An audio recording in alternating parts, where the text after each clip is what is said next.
The following is a presentation of CUTV Sports and CUTV Sports 1.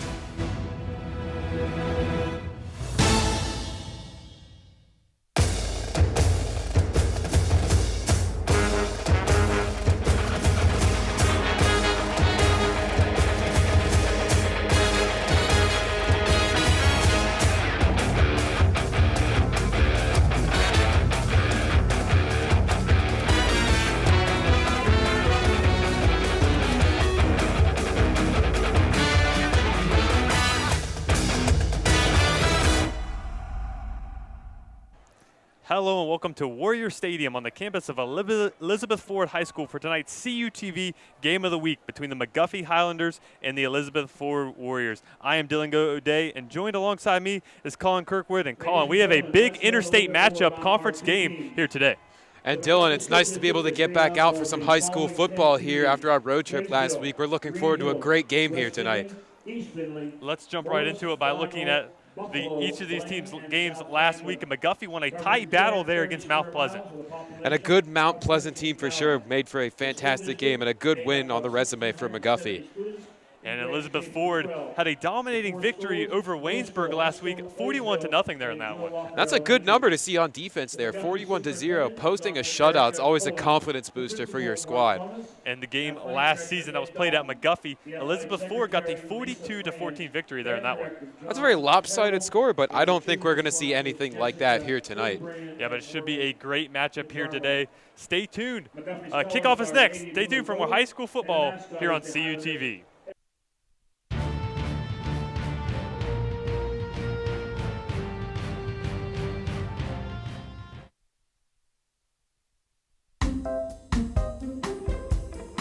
Dylan, what's wrong, man?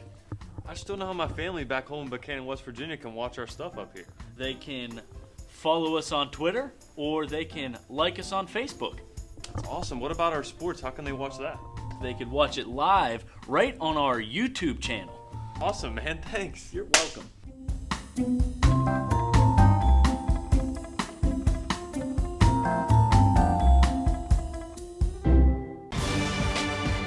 For the first time in 31 years, live high school football all season long on CUTV Sports 1.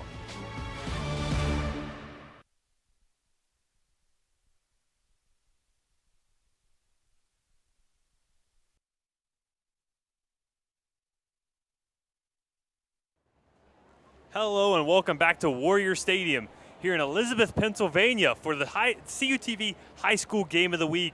We have the Elizabeth Ford Warriors hosting the McGuffey Highlanders. Again, I am Dylan O'Day, and joined alongside me tonight is Colin Kirkwood. And Colin, we have a big-time matchup. The Steelers are actually in attendance here tonight for this matchup. That's right. Ramon Foster carried in the flag for the Warriors here tonight. So definitely CUTV Game of the Week and our Game of the Week as well. And to take a look at the tail of the tape here, Elizabeth Ford coming this game at 2-1. McGuffey at 3-1. Should be a big-time conference game here today. This is a huge game for both teams, and definitely a game you want to look for and circle on your calendar with a big red mark. It's an interstate conference game. As you see there, Elizabeth Ford, 35 points per game, McGuffey 27. So do not be surprised if we see a high-scoring matchup here today. And both these teams last week picked up a win. So as Mount Pleasant actually took on McGuffey, and McGuffey defeated them 28-21. Yeah, and last week Elizabeth Ford, as we said earlier, took on Waynesburg Central and picked up a 41-0 win. So points can be put on the board in bunches by both these teams. Yeah, both of these teams can. And again, big-time WPIAL interstate conference game between these two AAA, 3A opponents here. We're getting ready. We might have another coin toss here today. Kind of an interesting setup as we take a look at the kickoff weather here. 73 degrees. No wind, no chance of rain, and again, looking at the sky here tonight, pretty clear, few passing clouds, but a great night for football here, and the first night of fall. For sure, and it doesn't feel like fall out here at all, but as you said earlier, definitely a great night for football. A little hot when we got here, but it's cooled off, very nice, and I think we got a great night of football in store. Take a look at the captains there for McGuffey's, number 14, Luke Shingle. Take a look at him at linebacker, not listed on offense, but he's listed as a linebacker here, so look for him on the defensive side of the ball, as well as number 26 there in Nick Stanek, a running back, senior running back there, 5'8", 142 pounds. number 78 as well. There in Seth Megan. He is a 5'10 defensive tackle, 255, big boy down there. And you take a look at the Steelers player. You're a Steelers fan, so it's pretty exciting to see Steelers player out there for the coin toss. Oh, yeah, that's something you don't get to see every day. It's really cool to be able to see a player like that. I actually didn't even know the Steelers did a showcase game like this. That's pretty cool. So CUTV and Steelers game of the week. I guess great minds think alike, you could say. That's a dynamic duo for sure right there. It is, and I like the Elizabeth Ford uniform. It's nice matte black helmet with the Warrior arrow there on the helmet. I'm a big fan. Yeah, that arrow design is so cool, you know, trademarked and patented by Florida State. A cool look, and it's nice to see another team rocking it. And McGuffey, we noticed a pretty big size there, number 67, number 78 there for them. A lot of size on the line for this McGuffey team. That's kind of what they're known for, guys in the trenches. For sure, for sure. Very good point there. And it's going to be an exciting game. I'm very excited here today. I'm excited as well. I'm excited to see this Elizabeth Ford offenses. Wide receiver Gavin Martic. He's caught in a number 11 there. He's hauled in a couple big-time catches this season, as well as the running back there, Brian Malroy, the 5'11", 218 senior. Look for him to be a factor here in this ball game. And I believe we're going to get ready for kickoff here. And also number 30, Evan Lewis. Kicking off number 22, Tyler Maxwell. And it's Tyler Maxwell kicking off here for McGuffey. Back deep is number 11 there. Just mentioned him there in Gavin Martic. So see what the senior wide receiver can do returning this football. Conference game. Both teams 2-0 in the conference. Again, could not ask for a better night for high school football. Absolutely beautiful first fall night of the year here. So definitely an exciting matchup as we're getting ready for the kickoff now.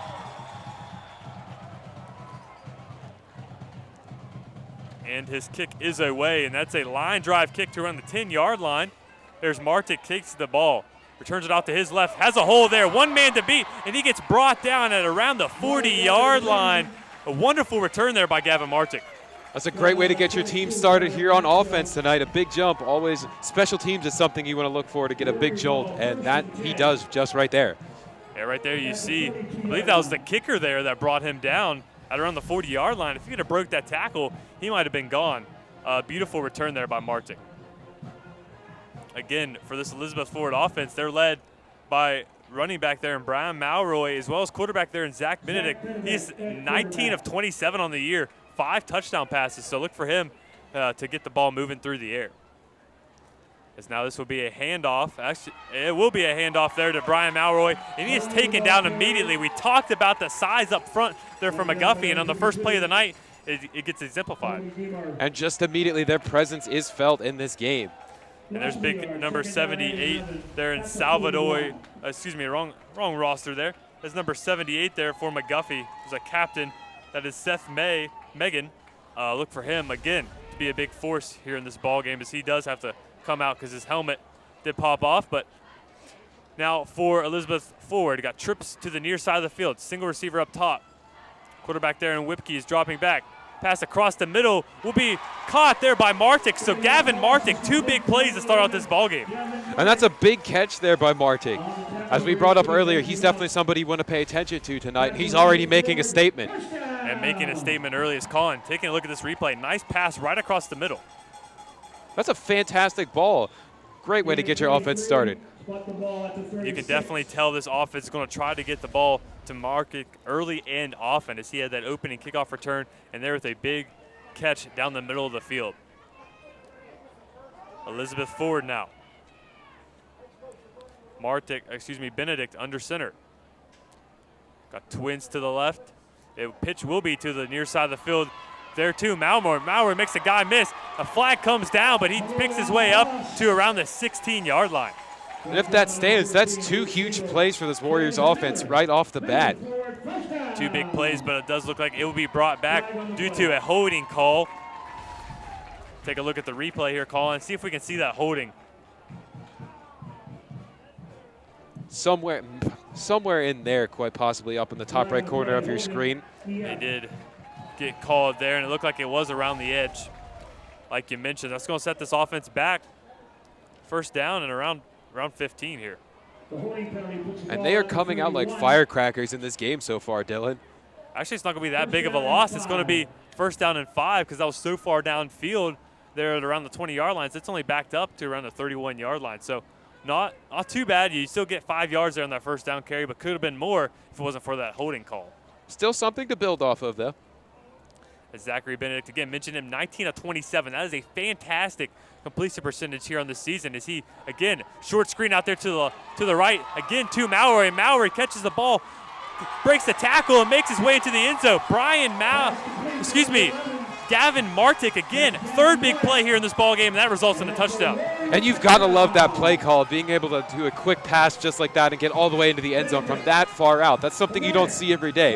But hats off to their offensive coordinator for drawing that one up. Yeah, it makes an easy play, and right there makes a guy miss. Don't wrap up there in Gavin Martic, and he will make you pay. As Gavin Martic on the season, 14 receptions for 200 yards, so he's definitely a big factor in this offense as the extra point is up and good. So Elizabeth Forward takes the lead early 7-0. Stay tuned for more high school football here on CUTV.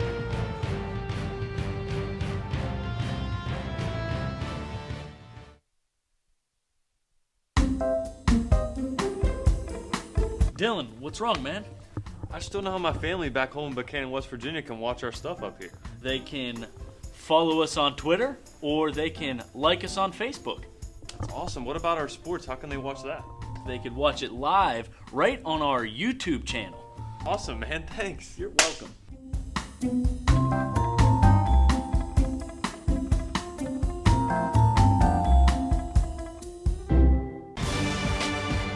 For the first time in 31 years, live high school football all season long on CUTV Sports 1.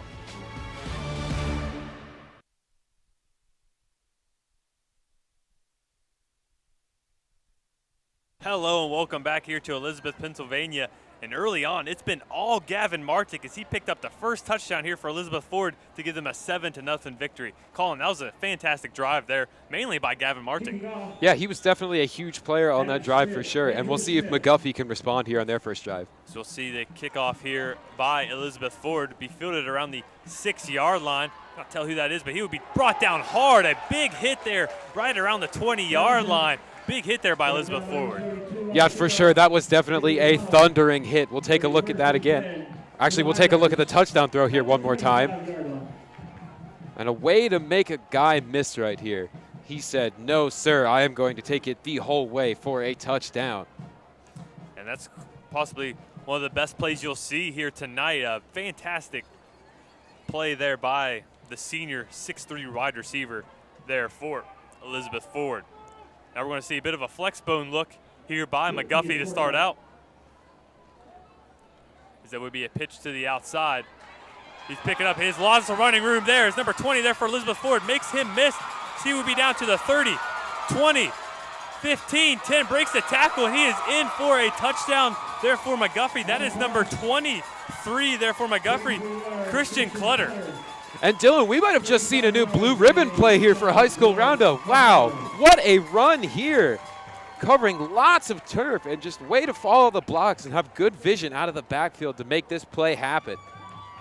Yeah, seeing a triple option look, and right there's the best part of it. Nice slow-mo. You can see that breaking the tackle and making his way into the end zone. What a way to start out your ball game on offense for McGuffey. Like we said, we have a great ball game in store here today, and we are not disappointed. As the kick is up, and it is good. So just like that, McGuffey answers right back. Stay tuned again for more high school football here on CUTV.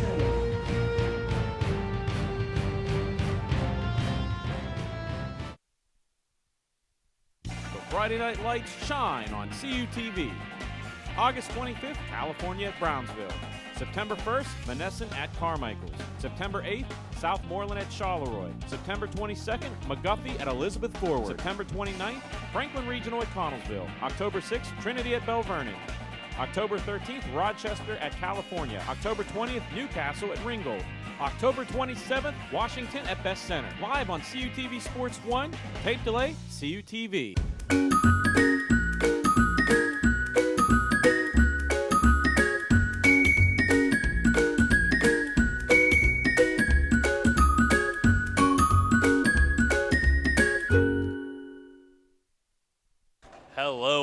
welcome back here to Warrior Stadium as McGuffey down early, fought right back with a quick one-play drive to score that touchdown. And Colin, we mentioned these two high-scoring offenses. They're starting early here tonight. For sure, Dylan. As McGuffey's kick will be another line drive. That'll be fielded at the 30-yard line by number 23, therefore Elizabeth Ford and Nathan Alberts, the 6'1 junior. But let's go right back to this touchdown play. What a run there by Christian Clutter, the 6-foot senior. And yeah, as you said, a lot of people might be surprised when you say a one-play drive, but right here, indeed, fantastic effort. Yeah, all the way for the score. All the way for the score for sure. Again, that's quite the way to start out your drive with over a 78-yard touchdown run there by Christian Clutter. As Elizabeth Ford's going to try to answer back, and right away, Elizabeth Ford, a bit of a miscommunication here as a coach. They're going to have to call a McGuffey, as McGuffey's going to be calling a timeout. Bit of a different setup here. McGuffey is actually on the home side of the bleachers. There's only one set of bleachers here. McGuffey's sideline is actually on the near side.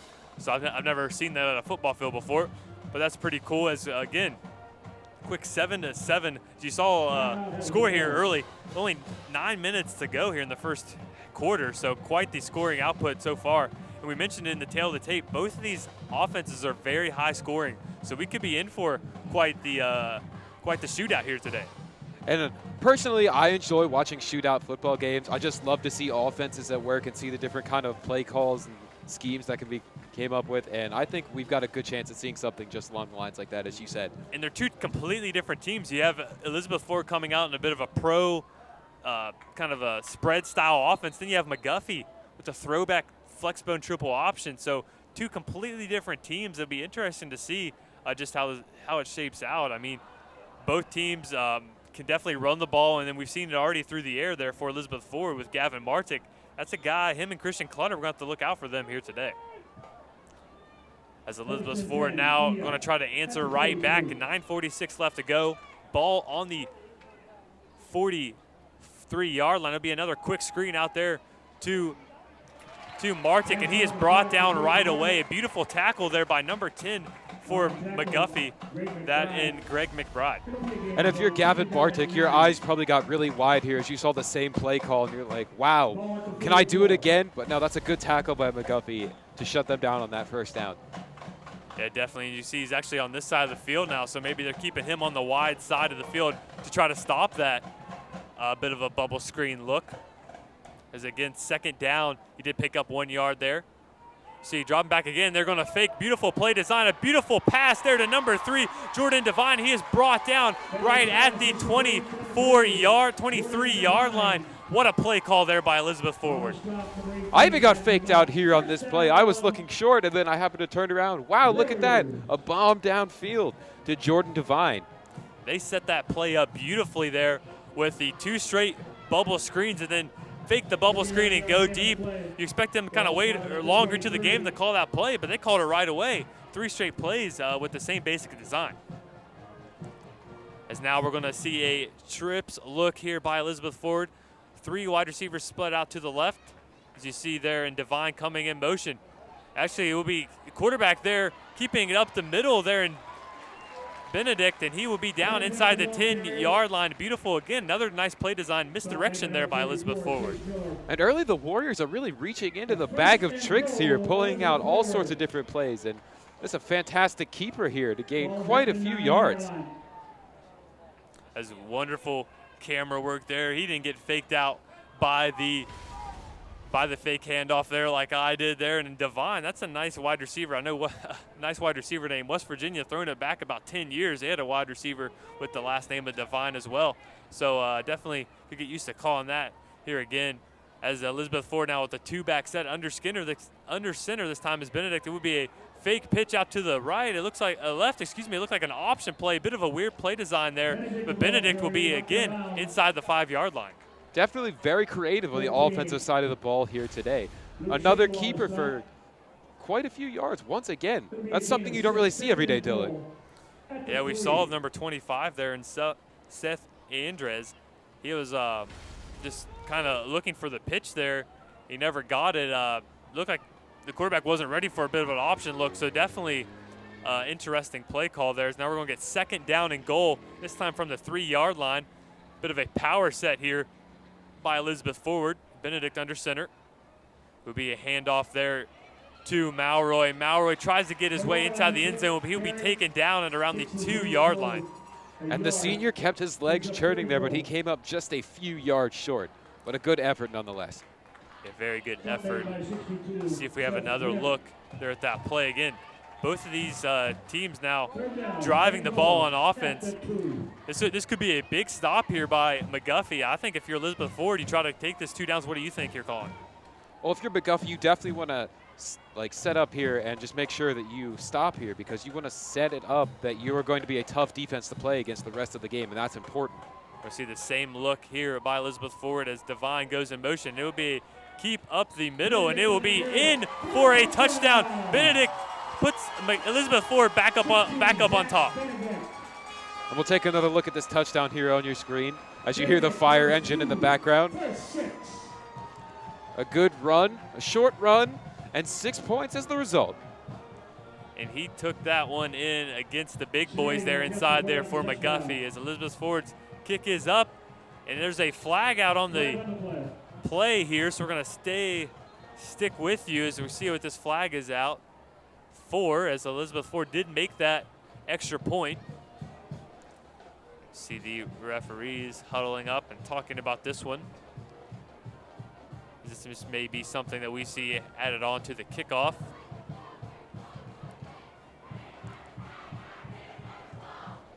Let's see what they're going to call here. Be a personal foul against McGuffey, so that'll be 15 yards at the end of kickoff. But stay tuned here after this commercial break for more high school football here on CUTV.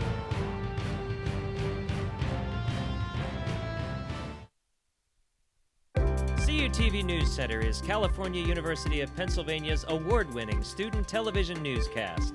Your source for live, local, late-breaking news. Forecasts from the CalU Weather Center. The region's latest entertainment news. Vulcan sports highlights and regional scoreboards with television news coverage you can't get anywhere else. Watch it live Thursdays on CUTV and on demand. CUTV News Center. Online all the time.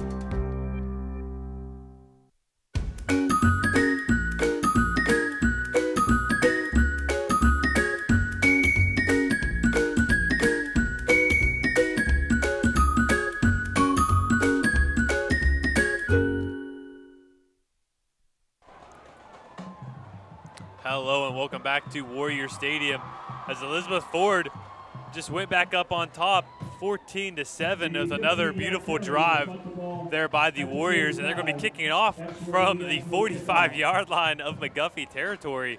So not too often you see this. I wouldn't not be surprised if this is kicked out of the end zone here. For sure, I would definitely look for this to be a touchback on a short distance. As number 23 there for McGuffey is lined up in the end zone. And Christian Clutter, we've seen him already make a big play, and they're going to squib that one off there to Clutter. Clutter returns this ball, gets around to the 20-yard line, and be brought down right at the 22-yard line. Excuse me, the 23-yard line there by Christian Clutter. Take one more look here at this touchdown run. As we said earlier, a strong, solid run right up the middle to fight off some of that defensive line and push that one in for 6 points. And Zach Benedict isn't known much for his rushing, only 11 rushes this season for 28 yards, averaging 2.5 yards per carry there for the Warriors. But here we go again for McGuffey's offense. Took them one play last drive. Let's see what they can get going here on the second drive of the ball game. Again, with still 6 minutes and 57 seconds left here in this one, would not be surprised to see these two teams go back and forth all game long as McGuffey now under center. There is their quarterback there, and Whipke he's going to pitch that one off to Christian Clutter. Christian Clutter trying to make guys miss, and he does, and he lowers his shoulder down. What a hard, beautiful run there by Christian Clutter. Christian Clutter making sure that he was not going to be brought down to the backfield there with the quick stop step here. And a great way to lower your head and get your shoulder into that to get a few more positive yards. Yeah, watch as he just lowers his shoulder here after making a guy miss, and he just lowers his shoulder right there. What a beautiful run. That's textbook football right there, Dylan. And he didn't lower his head. He kept his head up, kept his shoulders down, and that's exactly how you're supposed to run the football. Is again, flex bone look here by McGuffey, and it will be inside scissors handoff there to number 2, Brandon Crow, another running back here for McGuffey. Inside joker crisscross, that's Brandon Crow. And Brandon Crow took a nice lick here at the end of that play from behind. That's something a little scary. You don't want to see that happen, but as long as he's okay. And actually, a bit of a reverse play. They handed that ball off there to Clutter, and he handed it back. As you saw, again, he did get hit there from behind, but he did a great job of staying on his feet and picking up the first down. So there, McGuffey now trying to get their own drive going. As again, we're going to see the receivers split out wide here. Another flex bone look as Marshall Wimpke under center there for the Highlanders. Wimpke now rolling out to his left to pass. Pass back across the middle there as a diving effort there by CJ Cole, and what a effort there by Cole. And that's just a heartbreaker, just to have a ball sitting right there at your fingertips and not being able to pull that in. And Wimpke, they're only a sophomore, so maybe some youngster jitters there as he almost got that completed. A beautiful effort there by CJ Cole, the 6'3" sophomore as well. So a little bit of a sophomore to sophomore connection they're trying to get going there for McGuffey. As Wimpke now faking the handoff and keeping the ball himself, and the ball comes out. His big lineman there picks it up there at number 74, I believe that was. Excuse me, we don't have a number 74. It's 75 actually there in Marco Olivia. That's good hands there that you want on your offensive line to be able to scoop up and have the awareness to pick that ball up as to not let this drive end short. Yeah, just right place, right time. Way to stay on his feet there and pick up, stay on his toes there and pick up that ball. Is this going to set up a 3rd down and long? And again, with this flex bone look, not too many options here in this long 3rd down as Wimpke now under center. His man goes in motion. Fake the handoff inside. Roll out to his left is Wimpke. Avoiding the rush. Tries to throw that one out of bounds and does there. And a nice stand there by this Elizabeth Ford defense. Yeah, he rolled with the pressure here, and he didn't want to go down. And he tried everything he could to get a good pass off here, but the smart decision in the end, just get rid of it.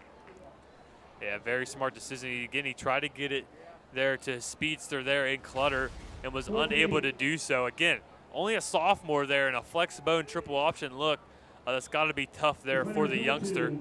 Brandon Crow. Brandon Crow is now back to punt here for McGuffey. His punt is away, and it's a skyrocket. It's a short one as well there. It's not going to go too far, and it takes a friendly bounce there for McGuffey, and it will go out of bounds at around the 38-yard line. And let's take a look at the Interstate Conference here, calling both of these teams to the top of the board. Yeah, a battle of the top dogs here, not including South Park. But as we said, and we've been alluding to all games so far, a huge matchup in this conference for sure, and great TV. Yeah, definitely great TV. And again, the Steelers chose this as their game, their showcase game, and we chose it as well. We actually picked this matchup before the season even started. So we picked a good one, I believe, here. As now Elizabeth Ford coming out for their 3rd drive here in this one. Scored on their first 2 drives. Let's see if they can make that 3 in a row now as they have spread look here. 3 receivers out to the far side of the field as now we're back there dropping Bass. A nice ball there to his receiver that we've seen all night, and Martic again makes a guy miss and finds his way into the end zone. Gavin Martic. We're going to be calling his name a lot here tonight. Yeah, as you said, once again, guess who? Gavin Martic with another huge reception for a touchdown. And our last game, we saw lots of blue ribbon potential plays, but here's 2 more from another fantastic high school football player here in the Whippeal. I thought he was going to run out of bounds there, but man, have we seen a lot of Gavin Martic, and it's pretty smart there by quarterback Zachary Benedict to just lob that one up there to Martic. As you see him now on the special teams beauty of high school football, that man scored 2 touchdowns, and he's still out there on the extra point team is Martic, as the kick for Elizabeth Ford is up, and it is blocked there at the line for McGuffey. So McGuffey blocks the kick, and it's the only way they've been able to stop Elizabeth Ford here so far. We're going to head to a quick commercial break. Stay tuned for more high school football here on CUTV.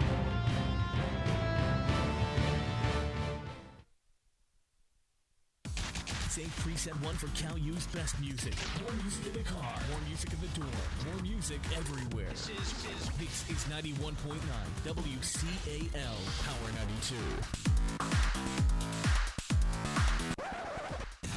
The home of the Vulcan Nation. Playing Cal U's best music. 91.9 WCAL. WCAL Power 92.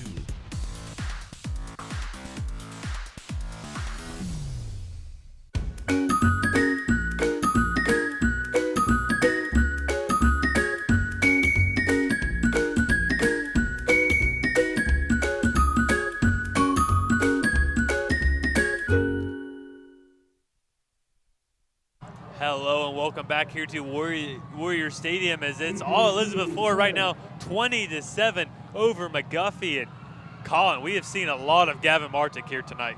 We have seen a lot of Gavin Martick indeed, and definitely we will look forward to the rest of this game to see what else he can pull out. And this Elizabeth Ford offense is rolling. We were talking about it in the pregame, just how high-powered both these offenses are. But man, has Elizabeth Ford impressed early on. As this kick is away, and it's a deep one there to around the 6-yard line, fielded there by Christian Clutter. Clutter now trying to find some room, tries to break a tackle, and he almost did, and that ball will be taken down to around the 31-yard line. So Clutter trying to get stuff going here for McGuffey. Let's take one more look here at this beautiful touchdown throw by Benedict. And if you see on your screen there, that is a fantastic ball, a tight spiral. He dropped that one right in the breadbasket, as they say. Beautiful throw, pinpoint accuracy there by Benedict. We've seen a lot of great quarterbacks so far here on our CUTV games of the week. Yeah, throwing it back to Charleroi. Not sure too many quarterbacks can beat there in Charleroi's quarterback, but Benedict's trying to make a name for himself here. So again, we talked about just how accurate he is, 19-27 heading into this game. As now McGuffey trying to get things back going, and there's a breaking away is quarterback Wimpke. Wimpke now inside the 30-yard line to the 25. 20, and he'll be brought down actually right at around the 21-yard line. So Marshall Wimpke trying to take this game over his own there at the quarterback position. And just take a look at this right here. And he just caught the defense moving there and broke it right behind him. Indeed he did, and he followed that block there right in front of him. I always like to give blockers a shout out here on the broadcast because they do a lot of the dirty work that no one ever talks about. And that was receiver actually out there blocking there, and CJ Cole, the sophomore, out there blocking for his fellow Highlander. As Wimpke now handing the ball off inside there to the big fullback and Adam Townsend. Adam Townsend, we haven't heard his name a lot here tonight, actually at all, and he's the leading rusher there for McGuffey heading into this ball game. And I almost got faked out once again here with that pitch look over the back there as the quarterback came off there. Definitely a game that's keeping us on our toes here in the booth. Yeah, that's definitely old school there, there by quarterback Wimpke. Because again, 2nd down and 5 here for McGuffey, and it will be a throw out to Christian Clutter. Clutter now receives the ball around the 10-yard line, and he will be brought down there at the 5-yard line. And you could definitely tell they want to try to get the ball in space there to Christian Clutter. And Christian Clutter just dragged the tackler along with him there for a few extra yards before he finally went down.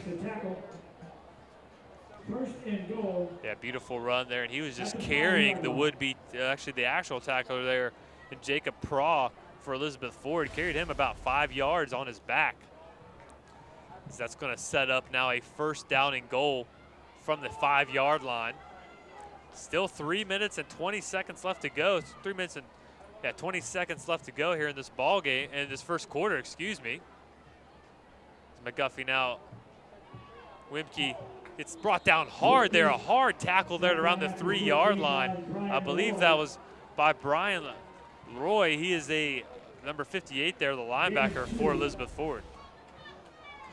And it might not be the prettiest play, but still, yards are yards going towards the cause. That was Brian Malroy actually there, the running back for Elizabeth Ford with the hard tackle. That's going to set up a 2nd down and 3. McGuffey trying to answer right back. Elizabeth Ford scored on every drive. And McGuffey's going to try to add a couple more points themselves here. Is Wimpke now under center. Fakes the handoff, and has nowhere to run. He is just nowhere to run there for Wemke. Yes, and for sure this Warriors defense was on top right here. They caught that run, they sniffed it out, and they made sure it was not going to go anywhere. They faked that inside give and just nowhere to run. Not a lot you can do there. Again, in this triple option look, he had 3 options there to hand the ball off to his running back there in Townsend, who again, he's the leading rusher for this McGuffey team. He has 51 carries for 329 yards so far this season, but we have not seen a lot of him here tonight. As now they're going to pitch the ball out to Christian Clutter. We've seen a lot of him and makes another guy miss. Beautiful touchdown run there by Christian Clutter. And another well put together drive here. And the points just keep flying up on the board here in this first quarter. Yeah, what a beautiful move there. Just stopped in his tracks, made the defender stop in his tracks there in Christian Clutter. We're seeing a mano-a-mano Christian Clutter versus Gavin Martic here early on. He's actually in the same position as Martic was there for Elizabeth Ford on the extra point team. Pretty cool to see both guys playing all sides of the ball here as McGuffey's kick is up and it is good. So again, the high scoring first quarter continues now.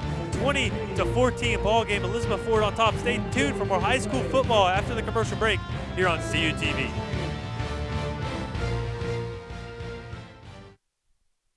Since 1937, the Student Association Incorporated, known as SAI, has served the CalU student body by providing activities, programs, and services. Every enrolled student has the ability to take part in over 125 different clubs and organizations. Managing participation in every SAI activity is easy with OrgSync, a powerful tool for staying connected. Located 1 mile from campus, the SAI Farm has 94 acres of meeting and recreational space. SAI, it's your student association.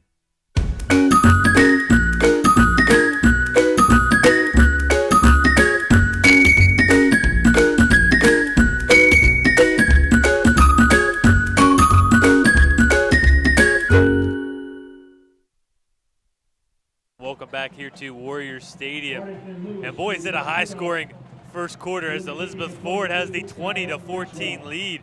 But Christian Clutter was not going to let them pull away as he led a beautiful drive there at the running back position for McGuffey as McGuffey's kick is away. Another line drive kick there to Martic. And Martic now trying to pick up some yards. He will be brought down at around the 35-yard line. And again, another great run for the kick there by Martic. And again, let's take another look at this pitch play here by McGuffey. Yeah, just a fantastic effort by Clutter to find the end zone. And he's definitely got a nose for the end zone here today.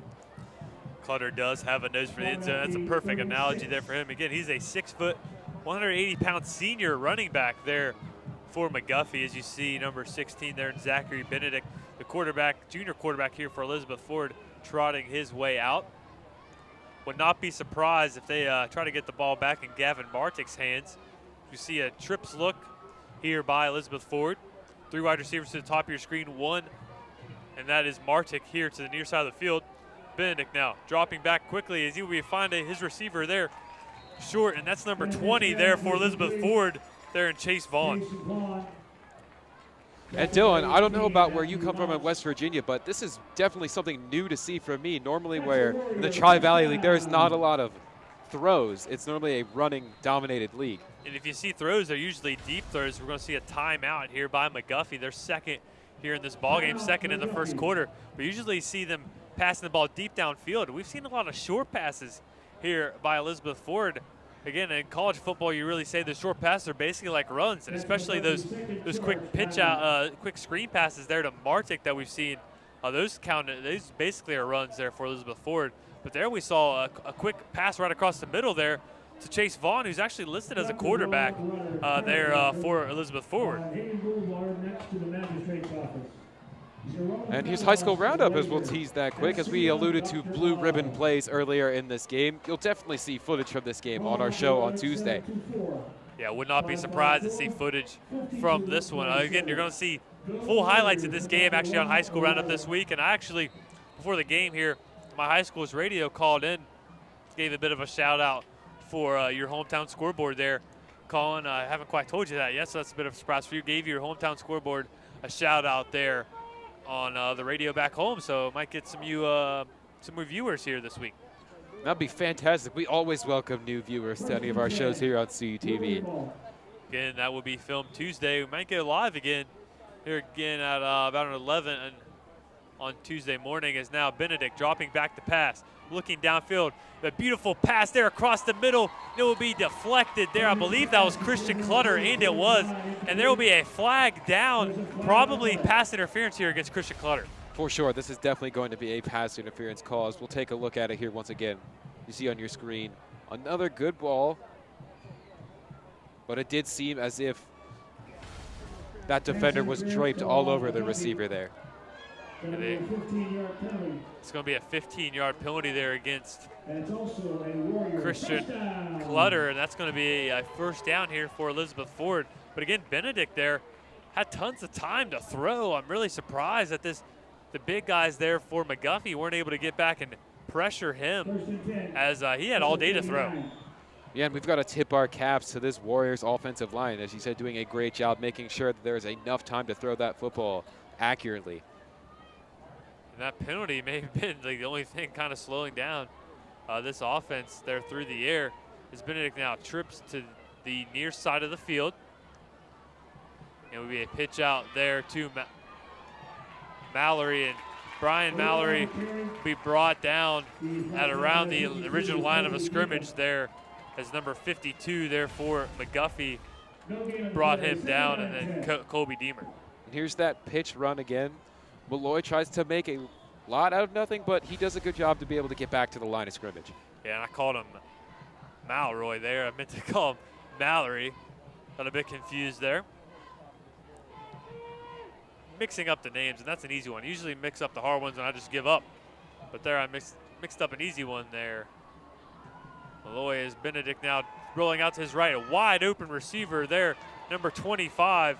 It's Seth Andres, and he gets down inside the 25-yard line. Nice pickup there through the air for the Warriors. A well-designed rollout pass play right here, as you see on your screen. Rolling with it and delivering a nice, accurate ball. And Benedict with a little bit of sleight of hand there in the backfield, as that would be actually they're going to call another timeout here by McGuffey, using all 3 timeouts here in this first quarter. We still have 34 seconds left to go here in this first quarter. And Colin, it's been an exciting fireworks early here for both of these teams on offense. Yes, these fans are definitely getting their money's worth here today. And our Twitter right there, CUTV_PA. And as we talked about High School Roundup earlier, we could always use your input for our Twitter peeps, part of our Pick'em section. Isn't that right, Dylan? Yeah, definitely. Unless the social media director doesn't tweet out the Pick'em, which I forgot to this last week. I had a busy day there on Tuesday. Didn't quite get to that, but I will make sure. I already mentioned on air, I will make sure that I will tweet those out next week as well. Stay tuned tomorrow. If this is live, I'm not sure if we're able to get this live feed going, but on Saturdays, we're going to try a new thing with our little DJI Osmos. Go live there on our Twitter page in the Cal U fan parking lot, picking out some fans of the week. We're going to interview there. For sure. Yeah, definitely make sure you come on over to our Twitter page before game day. You can check out the cool stuff that we find in the tailgates and in the stadium. Get 34 seconds left to go. It's a first down and 10 here for the Warriors. It's Benedict now sending Martic in motion. It will be a handoff there to Gavin Martic, and he's going to be brought down behind the line of scrimmage, and they saw a flag coming out. Might be a holding call here against Elizabeth Ford. I would definitely venture to say that this would be a holding call. We could be wrong, though. We saw the big guys there for McGuffey, and it will be a holding call against Elizabeth Ford. Let's take another look at this. We mentioned the big guys. They got back here quickly there to stop Gavin Martic. And there it is right in the middle of your screen. You'll see that defensive player for McGuffey being dragged down to the ground there by the jersey. Yeah, I believe that was number 1 there, and Brian Malloy. Malloy. It will be a first down and 20 here for Elizabeth Ford. That's really the only thing that's set back this Warriors offense here in this first quarter. It's Benedict now under center. Takes a 5-step drop back. It's a screen play out there to Martic, and Martic trying to find some room to run. and he'll be brought down there by a host of McGuffey defenders right at the 28-yard line. And that's good awareness there to make something out of nothing from a quarterback perspective. And you would know a lot about that. You were a high school quarterback. You remember those days. Yeah, and he had nowhere to run. Is he able to get that ball off there to Martic? And that would be the end of the first quarter now, as Elizabeth Ford now driving already with a 20-14 lead. But stay tuned for more exciting football here on CUTV after this commercial break.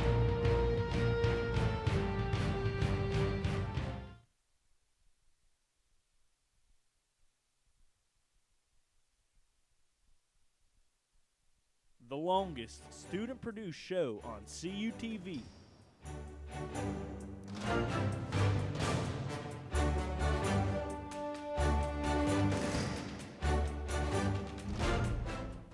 Is back with highlights and analysis,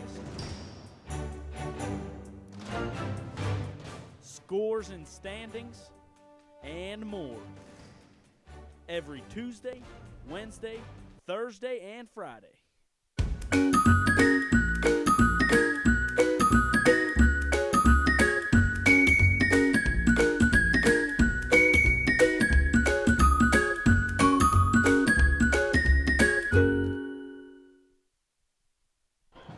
Hello and welcome back to Warrior Stadium in Elizabeth, Pennsylvania for some high school football as Elizabeth Ford is taking on the McGuffey Highlanders, and it's an exciting game early as Elizabeth Ford has scored on every drive they've had the football here so far and have a 20-14 lead.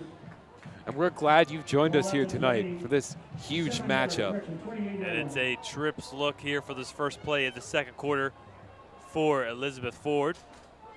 As Benedict now awaiting the snap.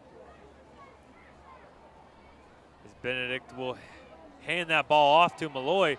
Malloy brought down immediately right as soon as he got back to the line of scrimmage, and McGuffey's defense now trying to doing a better job of stopping this Warriors offense. And you'll see here quick feet by Malloy on this first tackle, but just not enough to dodge the host of defenders coming on for McGuffey.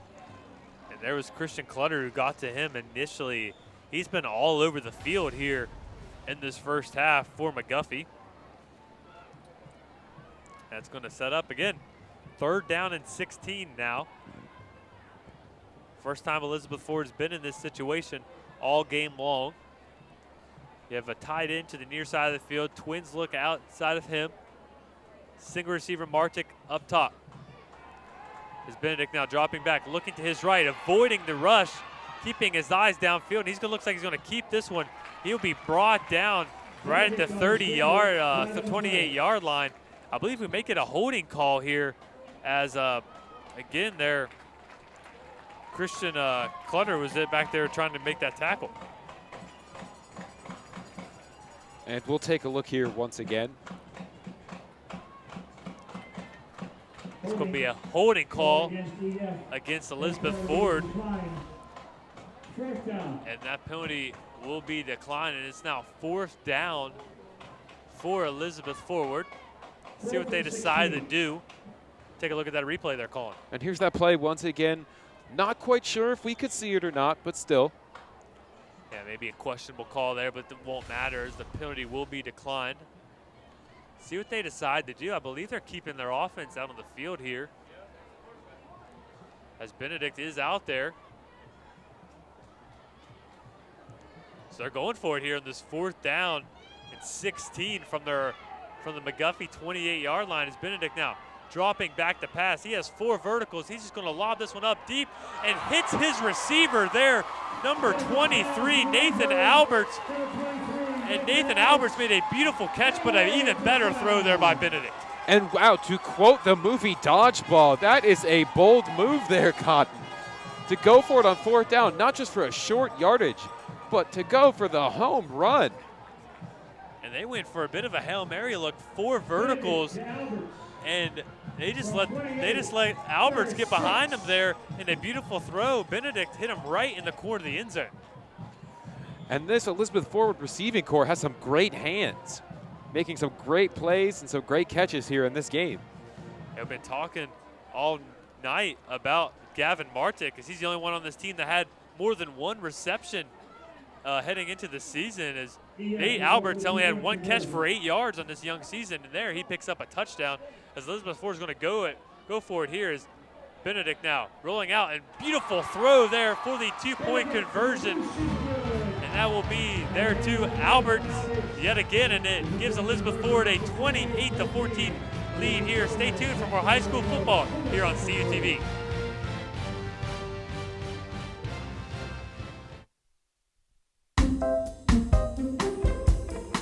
Dylan, what's wrong, man?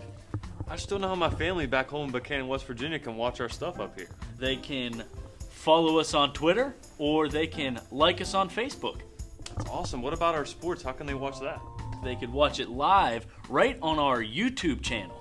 Awesome, man. Thanks. You're welcome.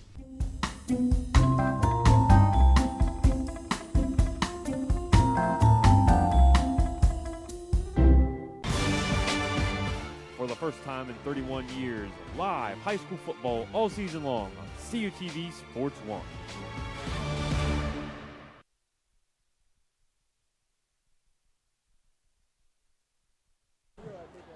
Hello and welcome back here to Elizabeth, Pennsylvania. As Elizabeth Ford now routing it here. And we're going to take another look after this kick at that last touchdown, but it was just a beautiful throw there by Benedict. Yep, and as we take a look at this touchdown once again. It's again Elizabeth Ford now 28-14 victory, lead, excuse me.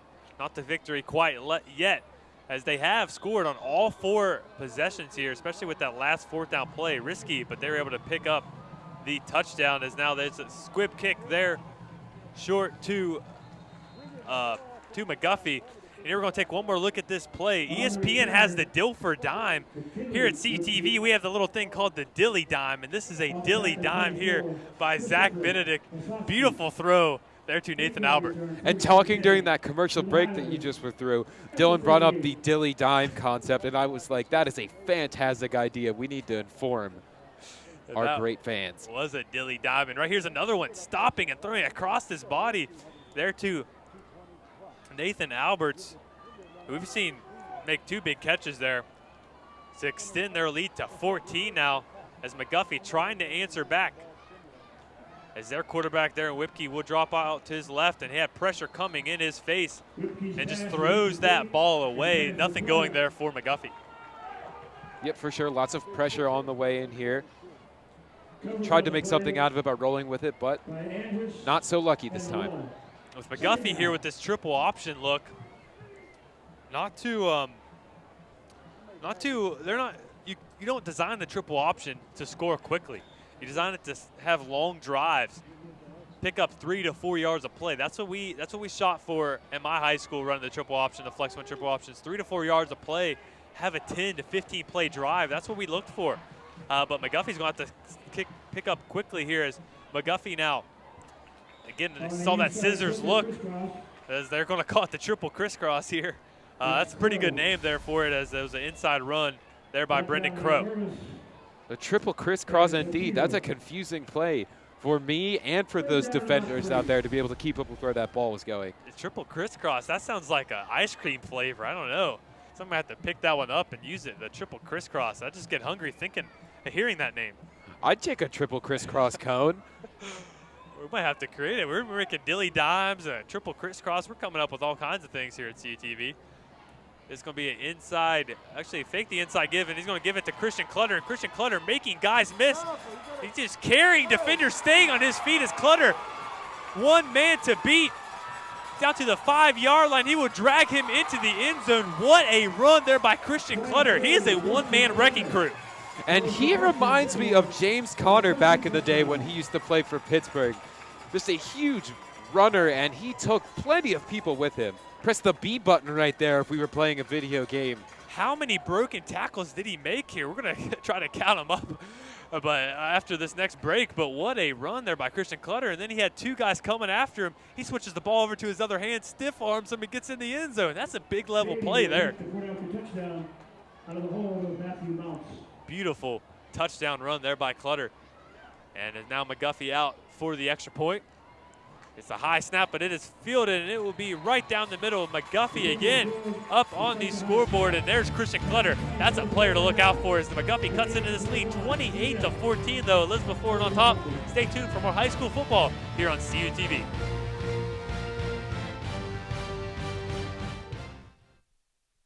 The Friday Night Lights shine on CUTV. August 25th, California at Brownsville.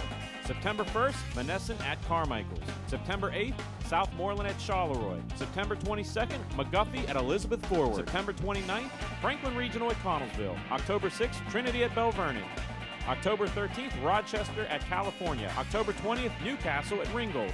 October 27th, Washington at Best Center. Live on CUTV Sports 1, tape delay, CUTV.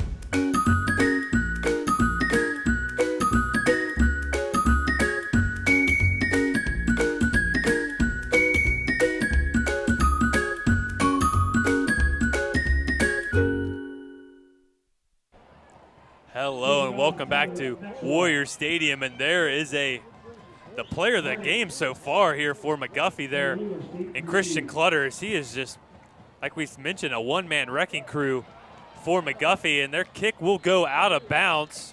No flag yet. Surprised to not see a flag, but I guess that's no longer a penalty here. The kick clearly went out of bounds, but no penalty call. But in the meantime, we'll take a look at this touchdown once again. Or we'll stay here with the referee. Oh, here's our touchdown. But as I said earlier before that commercial break, this is a very James Conner-esque run. As Dylan counts up the number of tacklers We're he up to shook 4 off. broken tackles. I'm going to count that one as 5 there as 15 comes in. 5 broken tackles. Makes the man miss there. And then it's going to be 6 broken tackles by Clutter on that play. That impressed me. That is very impressive indeed. And that cuts this lead down to 7 here by Elizabeth Ford. They're going to have to be scoring on every drive. Here's Elizabeth Ford to keep this lead as Benedict now rolling out to his left. Another beautiful throw, and that one is dropped. I believe that was intended for number 15 in Wardropper there. Dropped that one. Another nice throw there by Benedict. And you'll have that occasionally. A little bit of a lack of focus or maybe a little bit of lack of concentration. Could have heard some footsteps behind him. No matter, just put that one at the back of your mind and get back out there. Benedict is impressing me there. He's rolling out to his left side. He's a right-handed quarterback rolling out to his left. Always difficult. He squared his shoulders up and put that one right on a dime there to Wardropper. He's actually listed as a fullback. There is Nicholas Wardropper. Now Benedict will pitch that one out. A nice one-handed catch on that pitch by Malloy, and he will go down to the 43-yard line. A nice play there by Malloy. A big first down run here from Malloy's. We'll take another look at that again. Up our close end sideline. Nice footwork up along the side. Good balance to stay in. Yeah, nice Picks up block. a nice first down. Nice block there by Jordan Devine, a 5'7" senior wide receiver for the Warriors. McGuffey, they've got to be tiring out this defensive front. Elizabeth Ford just all over the field here on this offense, here by their offense. As Benedict sending his man in motion, he'll pitch it out again there to Malloy. Malloy hits the hole, and he'll be brought down there by number 26 for McGuffey, and that is Adam Townsend, the fullback there for McGuffey with the tackle. And now they're getting away from their passing, and they're hitting the ground here with the ball on this drive. Starting to get maybe a little bit of a running duel going here. Yeah, trying to just settle down in this offense. You'd like to pass every play. Some teams do pass every play, but if you want to keep a balanced attack, you got to keep fighting back on the ground, and they're going to go 3 straight pitch plays here to Malloy, and he will be down in McGuffey territory right at the 49-yard line. And here's Malloy with another quality rush here right up the middle to gain a few yards for the cause. So again, he stops on a dime there, cuts straight up the field, and gets down to around the 49-yard line. Would not be surprised if we see another run here as this 3rd down and short, possibly in 4-down territory, as they went forward on 4th down and 16, so I would not be surprised for them to go for it again if they do not pick up this first down. Under center look here by the Warriors. Benedict under center. Malloy in the backfield. He's awaiting the snap, and it will be a 4 straight pitch plays there to Malloy. And he picks up the first down, and he lowers his shoulder. He may get called with a targeting there as he lowered his head, may have hit the receiver, the defender, with the crown of his helmet.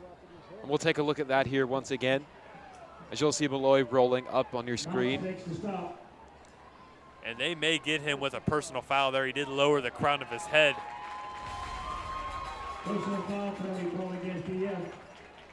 And they will call personal fouls. The coach there for Elizabeth Ford, frustrated after that one, is Mike Colati. Take another look at it, slow it down here. He does lower his head right there. That's the type of play they're trying to get rid of in high school football and any type of football, especially starting at the NFL. They really mentioned that you cannot do that. They call that targeting there at the college level. In the NFL, they have a personal foul penalty for it as well. They're just trying to get that play out of football.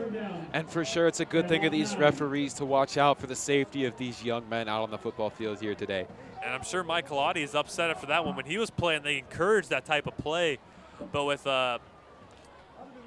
concussions being a huge issue for all sports in general, but mainly football here, it's just something you can't risk. It's just too harmful there on your brain to just have repetitive hits there to the head, as that's going to bring up a 3rd down and long now. 3rd down and 9. Got trips to the near side. Benedict now dropping back to pass. There's a beautiful comeback pattern there was Martic, and it is a first down. A beautiful pass yet again there by Benedict. Yeah, a bit of a high snap here, but a good job of being able to handle that, keep composed, and sling a good first down pass here. That's the perfect 3rd down and long play, that 15 back to 12 or 12 back to 9. And they're in that comeback route. And Benedict just hit Martic. You tell that's his favorite receiver there. 14 receptions heading in this ball game. Martic already has 2 touchdowns here in this one. So that's his favorite target there is Martic. Is now Malloy with another pitch play. And he's got a huge hole, and he's down to the 30, 25, 20. He just run out of bounds at the 18-yard line. It's going to be a late hit against McGuffey. Just not a smart play there by McGuffey to hit him late. Now, you never want to be close to the sideline like that and lay a nice lick like that. You always got to make sure you have your head in the game because you don't want to cost your team extra yards. You see a gain of 24 there on that run play. We've seen now 6 pitch plays on this drive. You can tell it's just what they're trying to get going here. We see that get another nice run there by Malloy. And you'll be able to get another look here at the late hit call. Right about here. That's right about nowhere there. It didn't look like much of a late hit, but they're, again, trying to stress player safety. That's something these referees, officials try to hold dear to themselves. As now 6:47 left to go, 28-21 ball game. Both of these offenses putting on a showing here tonight.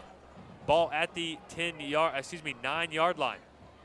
It's now Benedict with the inside handoff to Malloy. Malloy's going to lower his shoulder and get into the end zone. And it is a touchdown again here for the Warriors. Have scored on every single drive they've had the football.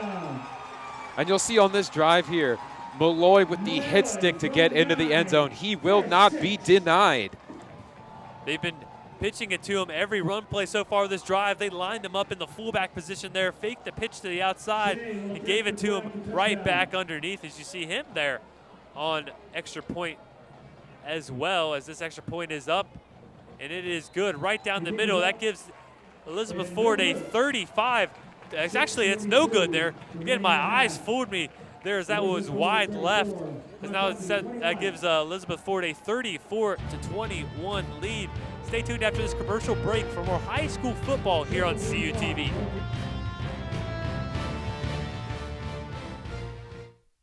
CUTV News Center is California University of Pennsylvania's award-winning student television newscast. Your source for live, local, late-breaking news. Forecast from the Cal U Weather Center. The region's latest entertainment news. Vulcan sports highlights, and regional scoreboards with television news coverage you can't get anywhere else. Watch it live Thursdays on CUTV and on demand. CUTV News Center, online all the time.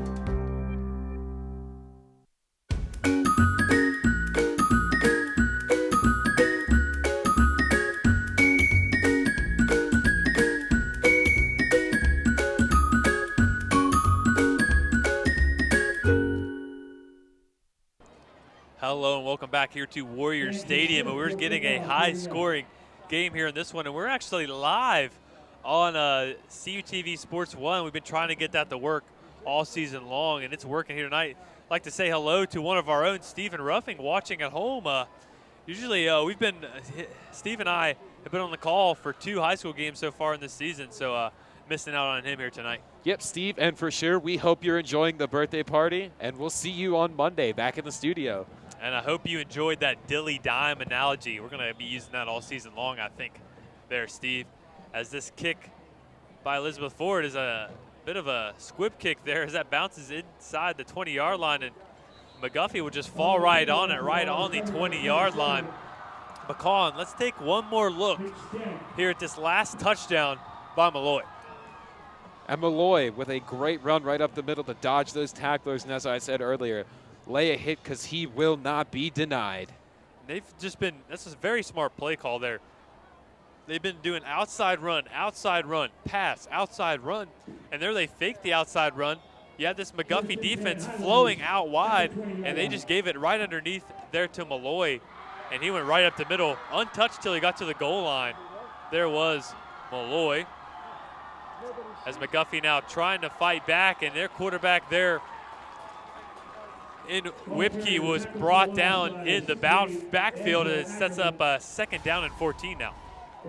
And this is a great confidence builder for this Warriors defense. A great sack here. And the student section down there is loving every minute of this. Loud and proud. Yeah, beautiful. A huge student section actually there for Elizabeth Forward. A bit of a Hawaiian theme. That was always a fun theme to do. I don't know if you student sectioned in high school or not, Dylan. Yeah, I always loved that Hawaiian theme there. Is McGuffey now going deep. A beautiful throw and just out of reach there by Marshall Whipkey. He had a nice ball there to his favorite target there in Christian Clutter and was just unable to complete it. And there's a flag on the field, it looks like. There is a flag on the field. Let's see what this penalty may be. As we wait to find out here. Discussion. Some more discussion. Lots of discussion now. Is it maybe a pass interference? You have to see it. We're going to take one more look at this play here. As it was a pass interference there, but a beautiful throw. That may have been why Christian Clutter was unable to complete that catch. Here's another 1st down. And that will give McGuffey here a 1st down. Zwipke now under center. Flex bone triple option look. As it will be a outside, a fake the inside give and give it around to the outside there to Brendan Crow. He's staying on his feet and he'll be brought out of bounds at around the 34-yard line. It looks like he got hit definitely out of bounds there, and they don't call it. So a bit of inconsistent calling there by the officials. For sure, for sure. Definitely a little bit of inconsistency here, but something to be expected. It's a high school game. It can happen. But just look at this strength here. A host of Warrior defenders not being able to bring this man down. Yeah, he looks like he did get hit late there, but no call. And that's going to set up now a 2nd down and 10. Now they're getting out of this flex bone look and going to a trips look is McGuffey. Trips to the far side of the field, single receiver near side. They're going to give the ball inside there to their running back and Adam Townsend. Nowhere going there, but he picks up around 6 yards there on that play. We'll take another look at this run here. Up the left side here. Way to keep his legs churning and get as many yards as possible. he does keep his legs churning. And just like his fellow running back there in Christian Clutter, Adam Townsend, he entered the game as the leading rusher here for McGuffey, but I have a feeling Christian Clutter may be following right in his footsteps. As now Whipke, and the play will be blown dead immediately. We're going to call a false start here by Elizabeth Forward. Brought down by A.J. Ackerman. Flag on the play. And we'll take a quick look here, see what the call is. False start. It is a false start here by McGuffey. 3rd down and 10 play here for the Highlanders. They're down by 13. This could be a big drive again here by the Highlanders. They will get the ball in the second half, so I would not be surprised if they pick up this 1st down. If they just don't try to let this rest of the first half wind down, they're going to get another scissors play there to Christian Clutter, and he tries to stay on his feet, and he makes it down to the 36-yard line. It's not enough for a 1st down. Another deceiving play here by this Highlanders offense. And A few of those defenders got caught looking. There was somebody running down here towards our side of the field. Looked like he was covering a football.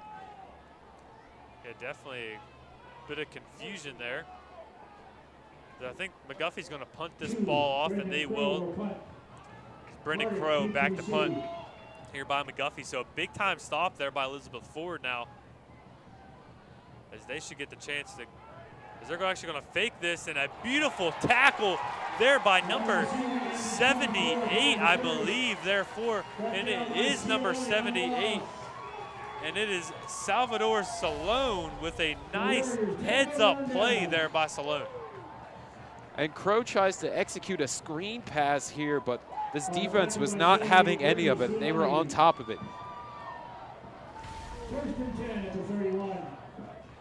And here we got to look at Elizabeth Forward's schedule. Next week, they'll be taking on Mount Pleasant. That should be a good game, Dylan. Should be a great game as well, but this McGuffey game is one of the premier games of the season here in the Interstate Conference. Is now Elizabeth Ford dropping back to pass. It's Benedict, and he lobs one up there to Martic, and what a beautiful pass there by Martic. By Benedict. Benedict to Martic for the 3rd time here tonight. And who else but Martic? Another fantastic grab for him. He is having one heck of a game here this evening. And I'd say this is another dilly dime there by Benedict, hitting Martic perfectly right in the dead center of the end zone. Martic now up to 17, not 17 touchdowns, 8 touchdowns here in the season. Fantastic job all season long here by Martic. And it'll be interesting to see what his stat line is here at the half. I'm sure he is well over 100 yards here in this one, as they're going to go for 2. Again, missed the last extra point, and they fumbled the snap, did Benedict, and he tries to get something going, and he gets clobbered there. I believe that was Christian Clutter, so Christian Clutter with the big hit there, but Elizabeth Ford takes a 40-21 lead here. Stay tuned after the commercial break from our high school football here on CUTV.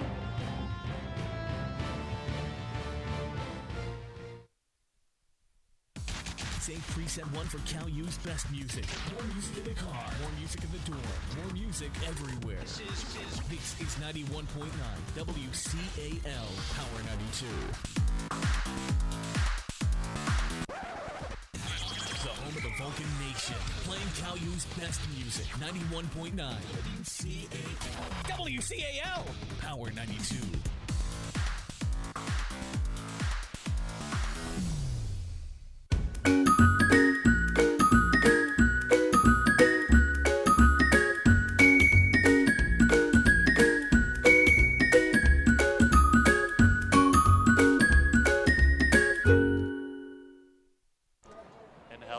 Back to Warrior Stadium. We've taken lots of commercial breaks just because there's been lots of scoring here, as Elizabeth Ford has a 40-21 lead over McGuffey. Again, they have scored every time they have touched the football on offense here today.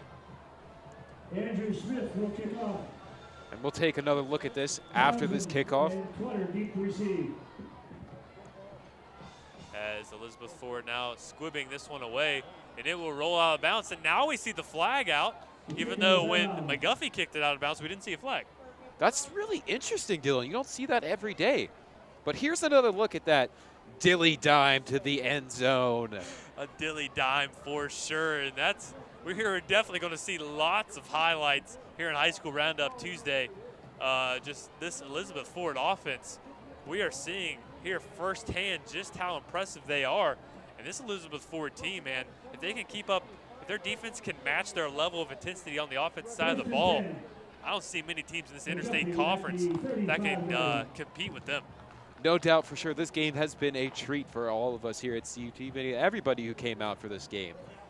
They do have a couple more tough games. South Park, Mount Pleasant may be an interesting one as well. But this is tough. This is a tough offense. Now McGuffey giving the ball inside there, and it was a 2-yard gain there by Christian Clutter. And here's another one of those triple cross cone plays that we alluded to earlier into the broadcast. Which we may or may not turn into an ice cream flavor because it just sounds like a appetizing treat. That's right. And if you have any ideas for flavors for that cone, tweet it to us at CUTV_PA. Again, we're live. We could definitely use the tweets here today. There's again 2:50 left to go here in this first half. 40 to 21 lead for Elizabeth Ford. McGuffey now under center as a quarterback. Whipke tried to keep that himself, but it looked like Adam Townsend just said, "Give me the football," and he runs inside now, setting up a 3rd down and 5. He for sure said, "Feed me the rock here, and I'll try to make something happen." You see Whipke tried to, I've had that as a triple option quarterback happen to me quite a lot. Try to pull that out of there from the fullback's chest, but you know, he's a guy that wants to have the football in his hands there in Townsend. He just didn't want to get rid of it. It's now a big 3rd down and 5 here for McGuffey if they want to stay in this one. And Whipke keeps a hold of this one and maybe should have handed that one off, as that's going to be a 3-down loss, a 3-yard loss here by McGuffey. And if you're EF, you have to be on your toes here. But here's another look at that play, getting caught in the backfield, brought down by a host of defenders. Yeah, Nicholas Ward dropper with a nice hit initially to bring down the quarterback there in Whipke. It's a 4th down. I'd say that if you're McGuffey, you want to go for this. A 1:49 left to go in this first half of play, and we see no signs of this Warriors offense slowing down, so would not be surprised if we see Elizabeth Ford try to put more points on this board. That may be why they called that timeout there. We saw their coach a bit upset there after that play, maybe that there should have been more of a loss than just the 2-yard loss that we saw. But I believe McGuffey's going to punt this ball away. And we've been giving a lot of love here to Twitter, but we can't forget our other social media outlet, Facebook. You can see our magic Facebook Live broadcast if you look us up on California University Television.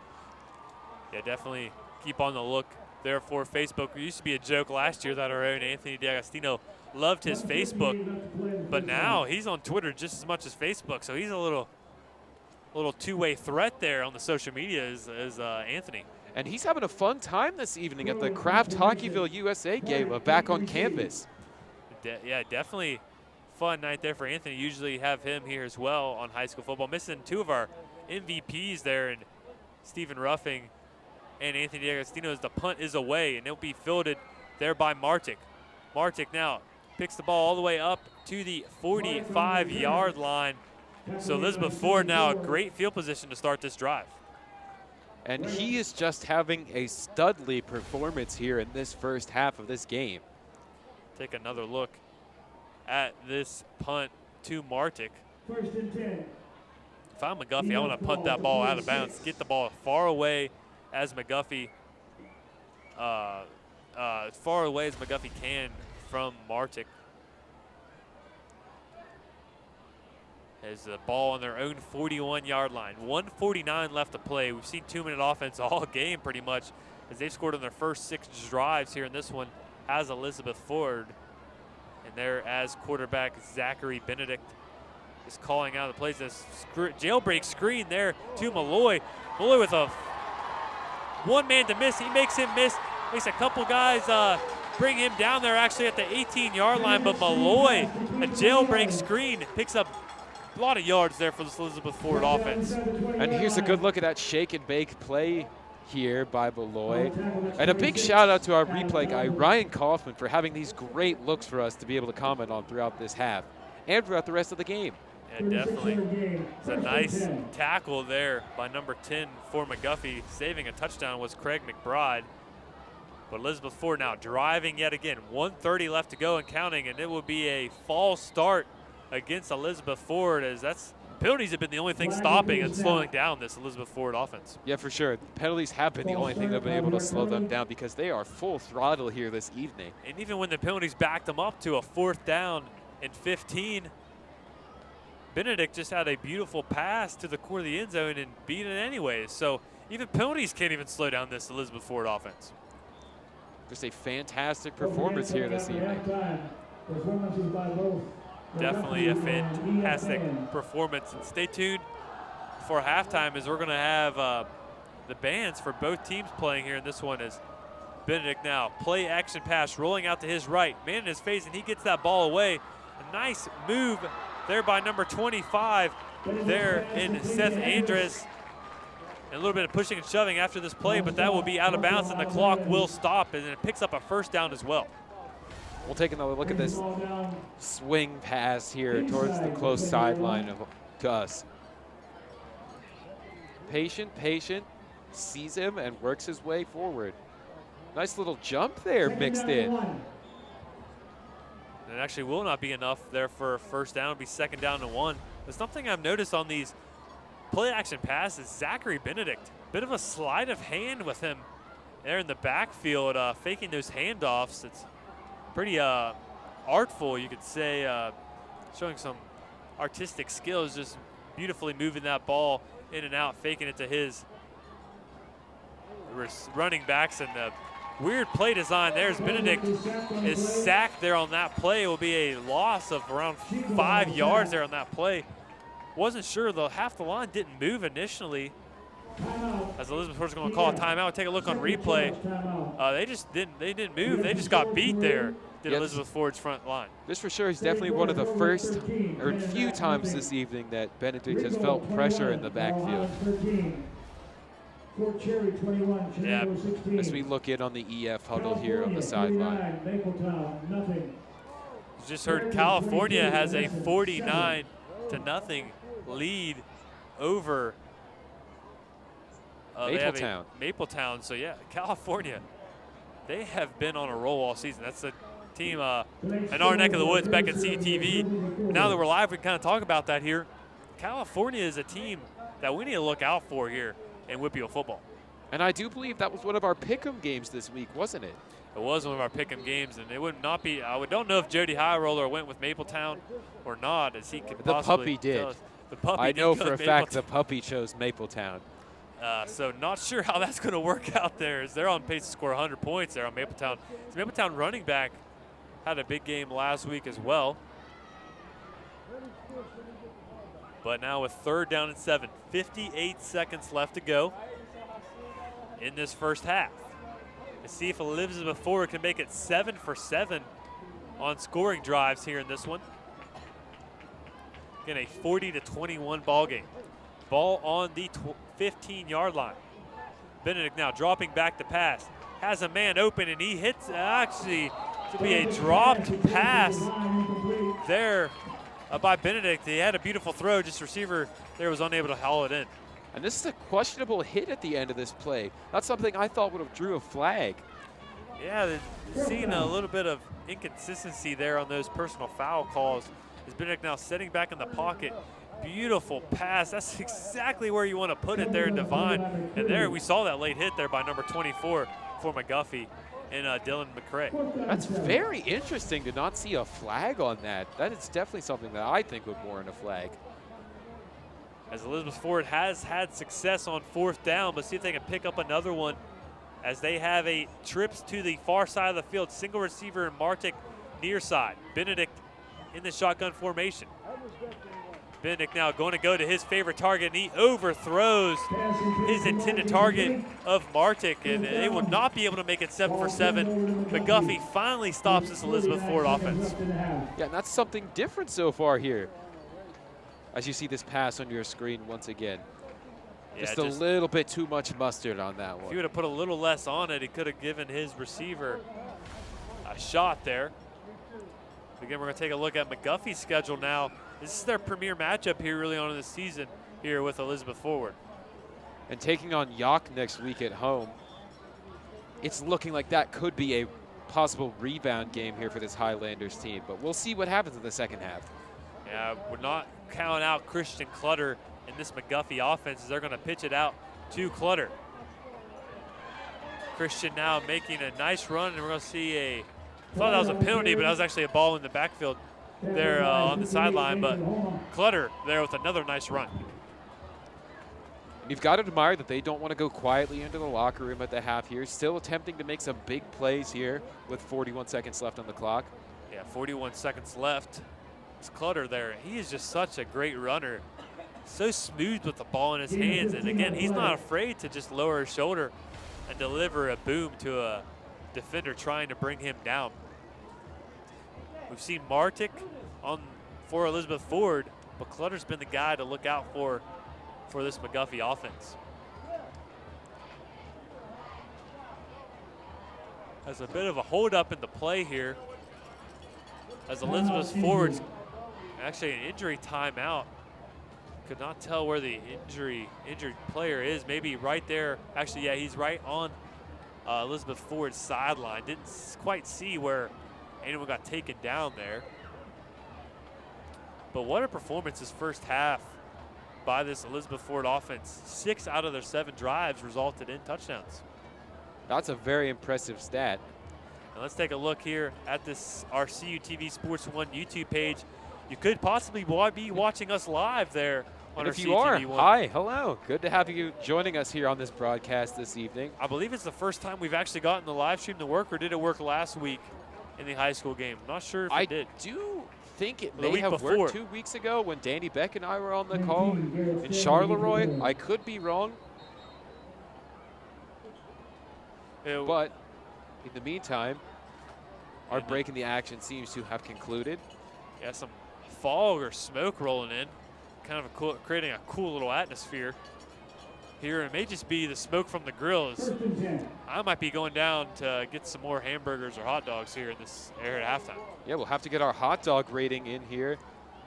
As now is Whipke dropping back to pass on the screen play, and it will be intercepted there by Elizabeth Ford, and that is number 25 there for the Warriors there in Seth Andrus, and he returns it to the house. Another touchdown here by Elizabeth Ford. And just as we say the offense hasn't scored for the first time this evening, the defense picks up the slack and puts 6 on the board.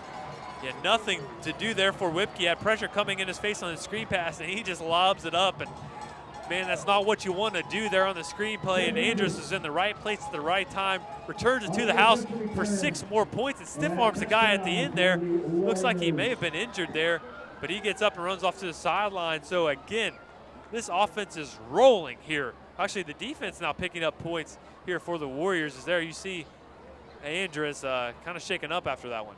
He did appear to be wincing in some kind of pain there, and we hope that he's okay and is able to come back in for the rest of this game. But man, has this been an exciting performance by this Elizabeth Ford offense, Elizabeth Ford team in general now, with the defense picking up some points. As Benedict now trying to complete this 2-point conversion. Trips to the near side of the field, single receiver in Martic to the far side. It's going to be a handoff to Malloy, and he has a hole, and he gets in, dances right into the end zone there for the 2-point conversion. And after this commercial break, here we'll have the last 30 seconds of this first half. Stay tuned for more high school football here on CUTV.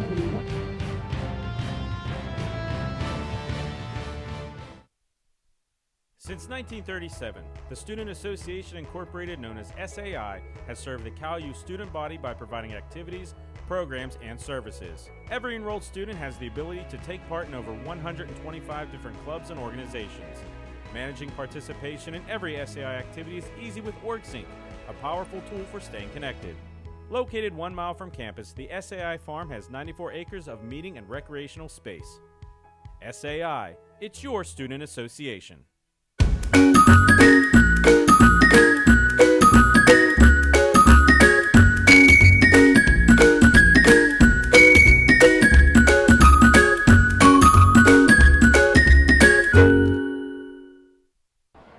Hello and welcome back to Warrior Stadium, as we've seen quite the performance by this Elizabeth Ford Warriors team as they have a 48-21 lead now here in this ball game.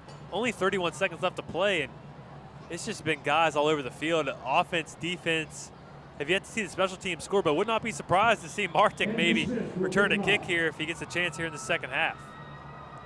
Is now Elizabeth Ford. Now another squib kick. That would be fielded, there at the 1 yard line there by Clutter. The only burst of energy here on the offensive side of the ball for for McGuffey all game long. He's been quite impressive here in this first half. But let's take another look at this interception return here by Andres. And as you said, Andres in the right place at the right time there to be able to have that one drop right into him and take that one back to the house for a nice 6 and a little stiff arm there, Dylan. Yeah, and he stiff-armed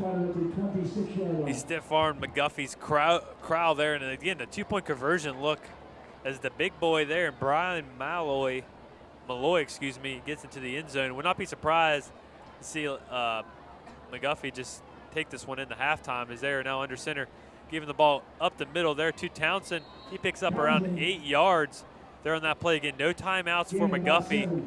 So that may do it here for this first half. Only 14 seconds and counting in the second half. Remember, stay tuned at halftime as we'll have the bands playing out in the field after our quick commercial break here. It's a 4, 3, 2, 1, and that will be it for this first half of play. As Elizabeth Ford has a 48-21 lead, and we're going to take a quick break. Stay tuned after the commercial break for the bands here for both teams. So stay tuned after this commercial break for more football. Actually, the band's here on CUTV. Stay tuned.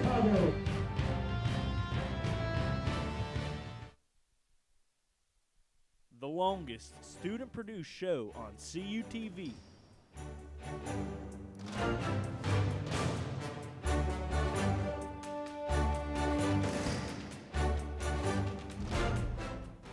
Is back with highlights and analysis, scores and standings, and more. Every Tuesday, Wednesday, Thursday, and Friday.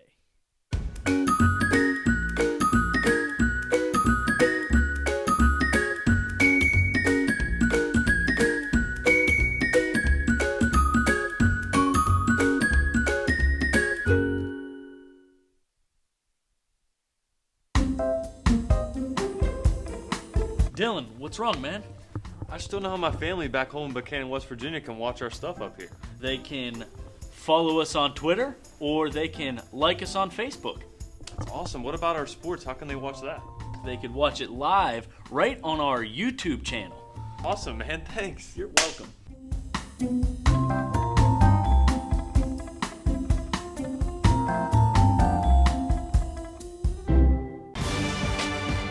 For the first time in 31 years, live high school football all season long on CUTV Sports 1.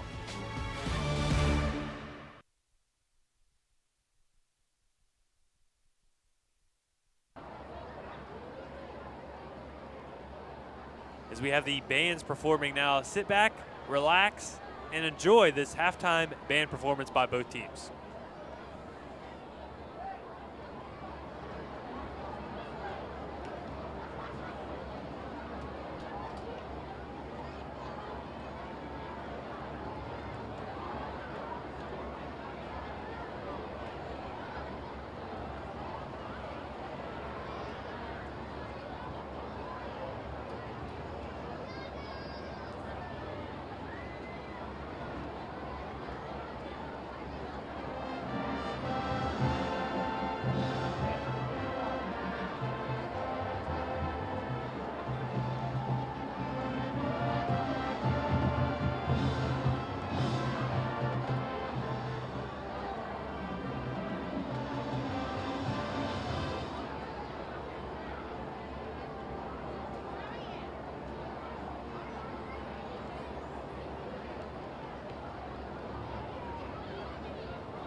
The Highlander Marching Band is under the direction of Mr. John Harry, assisted by Anthony Panamianco, Christina Juno, Kristen Kabaka, Jeremy Poland, and Gene Cavallini.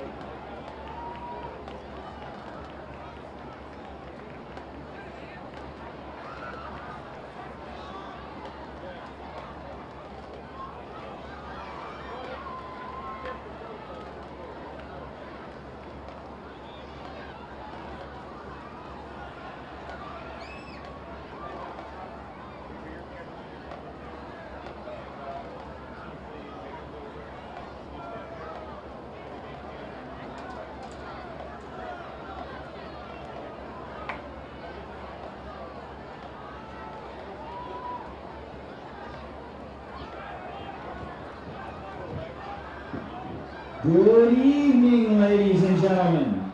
So far this season, the Elizabeth Ford High School Marching Band has already performed the national anthem at PNC Park before a Pittsburgh Pirates game.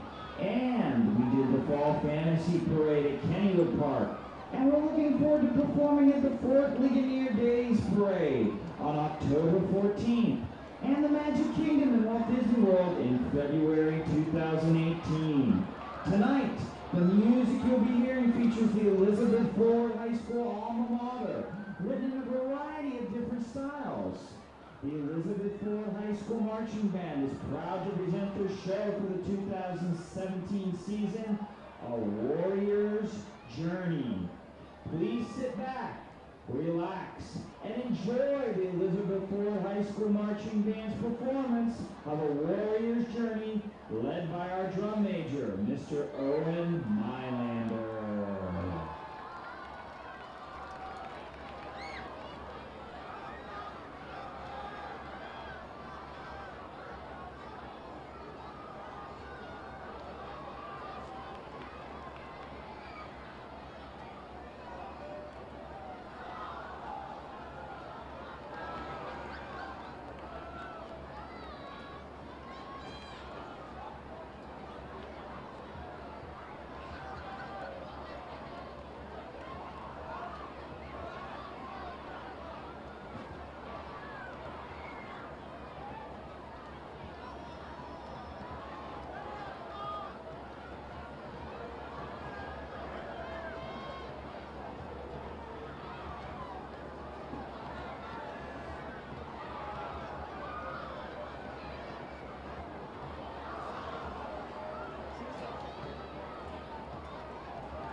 The Elizabeth Ford.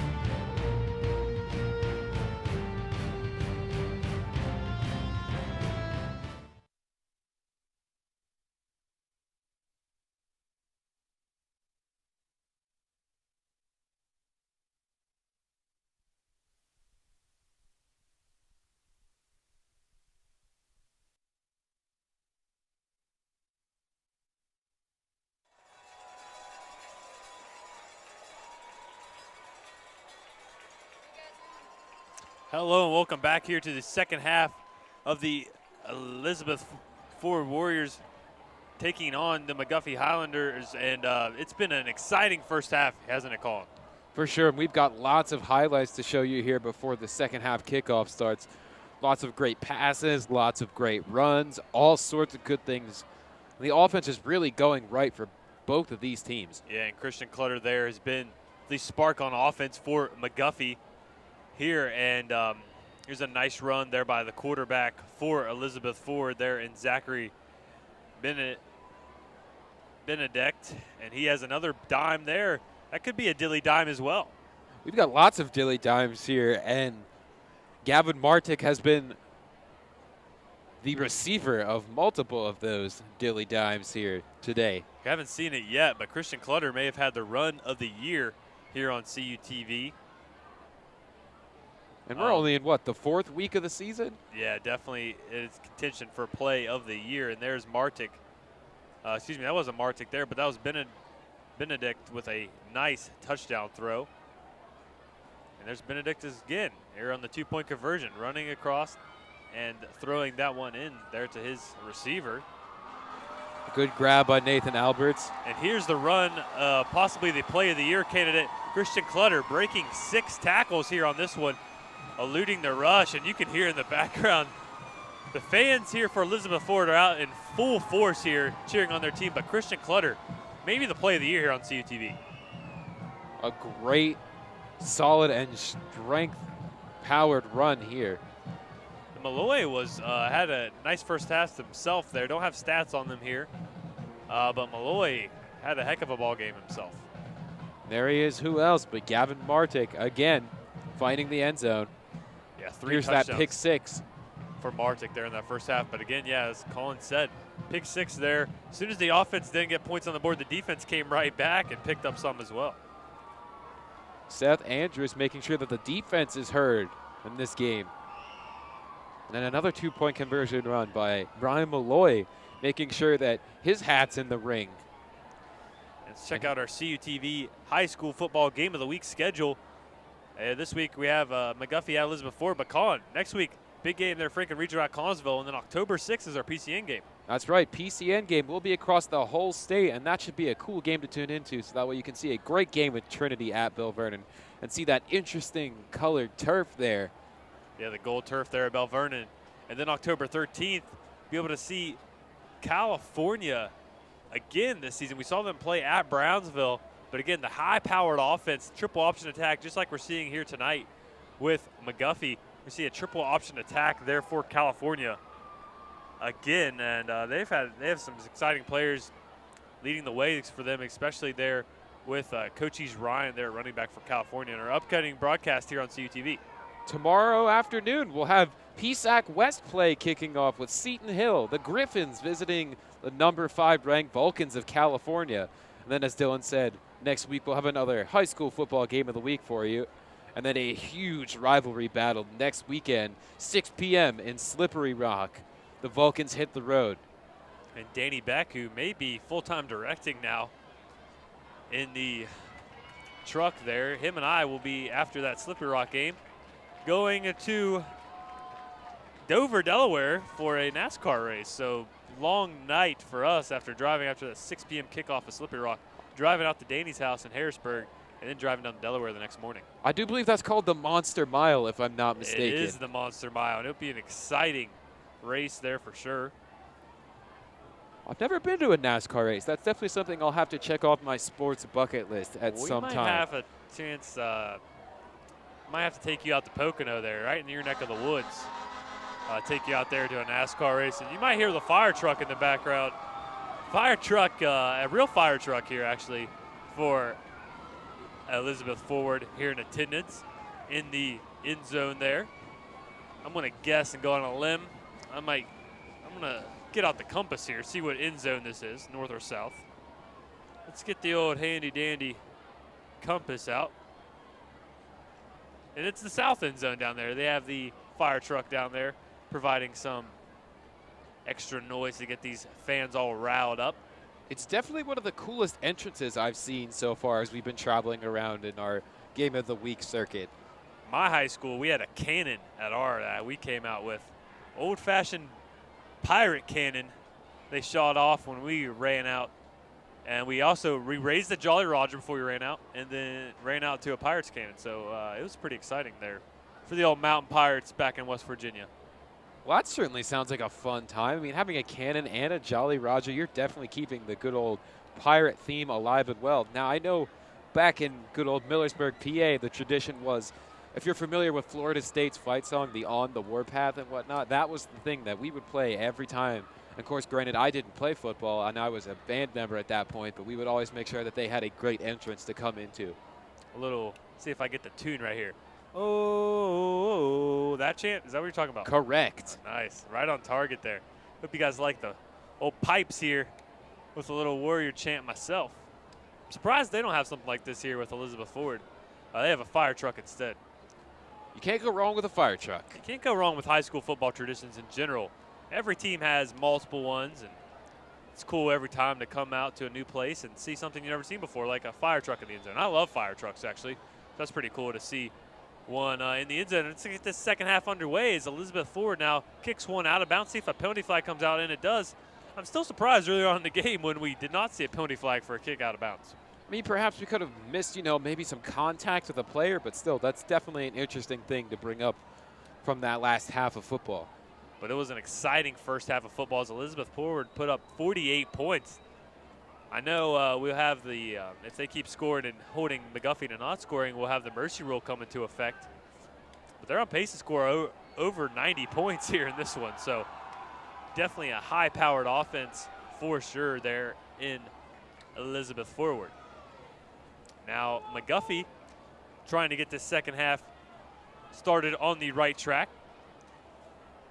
Quarterback Whipke under center, dropping back to pass, eluding the rush, tries to throw this one off to his intended target there in Brendan Crow, and he does, and a nice threading the needle pass with pressure in his face there by Whipke. And Brendan Crow with that fantastic focus to pull this ball in under pressure here, as we'll take another look at it down to the bottom corner of your screen here. Good concentration and a good set of hands. And great hands there by Brendan that junior Crow. receiver. It listed as a DB on a roster, but he's clearly playing some running back as well. Whipke now, under center, sends the man in motion. Keeps the ball himself after faking the handoff. I believe he kept it himself. No, he did not. He handed off to his running back there in Townsend. Again, this triple option attack, it's tough to tell where the ball is heading. And Townsend, as you'll see here, gets swallowed up by that defensive line for the Warriors right off the handoff. Yeah, and he, it's a nice tackle there by Elizabeth Ford's defenders. Here's a 3rd down and 4 now for this McGuffey offense. See if they can get something going to start this first half, and it will be a pitch out to Crow, and Crow has enough for the first down and more, down to around the 50. He keeps his feet going, actually. He'll be brought down in Elizabeth Forward territory, down to around the 47-yard line. Here's another tough run for this Highlander squad, as you'll see him cut up the field. Make a great little slippery there if you take a look at that and be able to get out of that tackle. Yeah, a little bit slippery there. The right word for that, Colin. See, he just slipped through that tackle and was able to pick up the first down. McGuffey now with Whipke under center, sending Crow in motion. Whipke hands the ball off, and not a lot of room there for Townsend as he picks up around 3 or 4 yards there on that play. Yeah, and it really seems this Warrior defensive line has really caught on to the game plan here and caught on to these middle of the formation runs. Middle of the formation runs all game long for this triple option attack. We will continue to see that all game long. Haven't veered much away from this triple option attack. Is now Whipke under center yet again. Pitches this one out to Clutter. First time we've seen him here in the second half. Cuts backfield, makes a couple guys miss, and gets taken down 1 yard short of the original line of scrimmage. But Clutter, man, every time he has the ball in his hands, we're just expecting something spectacular to happen. We sure are so far here in this game. And here's that run again. Look at that. Quick spin. He says, nope, not today. Not going down the backfield right now. A nice, beautiful run there. Because again, we're back live on YouTube. Had a couple connection issues there at halftime, but we're back up and going here for the second half. So thank you guys for watching if you're watching us live on YouTube. As Whipke now hands the ball off again to Townsend and nowhere to run. So 2 straight plays is nothing doing for this McGuffey offense. Yep, and this EF team has definitely came out to set the tone here, and they want to establish the fact that they are going to be staring on the defensive side of the ball here. At the beginning of the quarter, we'll make up those announcements as soon as we can for you. Now a 4th down when I'm expecting this offense to stay on the field, and they are. Now, Dylan, if you're this McGuffey head coach, do you go for it here? I think you go for it, and I think you have to. You're 1 touchdown away, as they're call a timeout now. You're 1 touchdown away in a 2-point conversion from getting in the mercy rule effect where the clock will continue to run. So I think you have to try to get a score here. As we take a quick look in here at the McGuffey huddle on the sidelines. You wonder what kind of game plan they're coming up with in there. If I'm the coach, I'm going to put my coaching hat on now, and I'm going to try to get the ball through the air somewhere downfield to Clutter, Christian Clutter. He's been, he has possibly the play of the year here for CUTV Sports, breaking 6 tackles there that run earlier. I think he either pitched the ball out to him, which 4th down and long, it's really iffy to run the ball here. But I think you got to try to get the ball in Clutter's hands.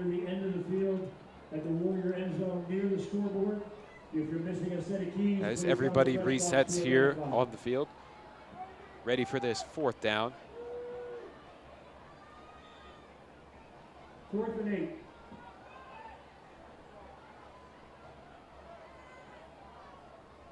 There would be a pitch out to Clutter, and it's a pitch pass as Clutter tries to elude the rush, but there's Martic bringing him down there on that 4th down. So 2 of the best players all night there, Martic and Clutter is down now. You do not like to see that if you're. And here it is again, this 4th down run, as you'll take a look at it. Just really completely smothered, and a good job by this defense to really shut that down. You hate to see that, as McGuffey's Clutter is down in a lot of pain now on the near side of the field. He's been spectacular all night long, has Clutter. He's a 6'1", 180 senior running back here for McGuffey. He's going to be helped up now by the trainer there for the Highlanders. And gingerly makes his way off to the sideline. But there's our Twitter page, at @CUTV_PA. And Colin, coming from the social media guy here, that's something we've been trying to keep up with pretty much every day there on our Twitter page. And I'd say we're doing a pretty good job. In case you haven't noticed, with our new Osmo, we've been doing a lot of cool sideline stuff before each Vulcans game. We'll be right back at that tomorrow on the sidelines at Adamson Stadium. And I'm sure we'll find something cool, maybe a tailgate or 2 to step into to really get you in that game day feel. But for sure, definitely stop by and check that out. Definitely check that out. As now Elizabeth Ford, who scored 6 out of 7 times the offense has touched the ball, is they're going to pitch it out to Malloy. You see lots of that there in the first half, and the ball is jarred loose after a hard hit there by McGuffey, and McGuffey falls right back on top of it. That might be the spark this McGuffey team needed to get back in this one. And wow, take a look at this. What a hit here. That was a jarrer. Ooh, right underneath the face mask. Pops that ball loose and has it roll a good minute there before the Highlanders jump on top of it. That's number 14 there for McGuffey, and Luke Shingle, 6'1", 180 senior running back. You see he has the cowboy collar there on the back of his shoulder pads. Every time someone wears one of those, remember when I played, if I saw somebody in a cowboy collar, I got a little bit anxious, because that's those type of guys that wear that, they're coming to hit you. That's why they put those on. So one of my better friends in high school wore a collar like that during his game days. Yeah, now we're going to see shotgun for the first time tonight here by McGuffey. Triple option not working out for them. It's going to be an inside give there to Townsend, and nowhere to go there by Townsend. So McGuffey mixing it up now on the offensive side of the ball.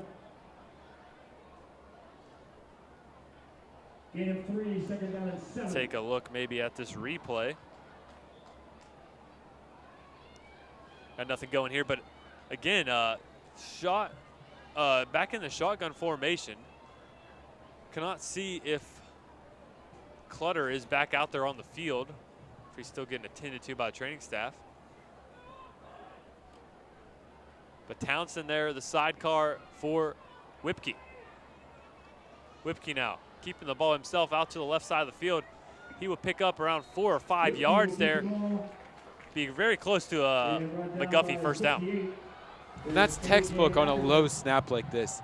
Perfect way to keep your eyes downfield and make something happen. He kept his eyes downfield. He ran right into his own man there, number 27, Nick Stank.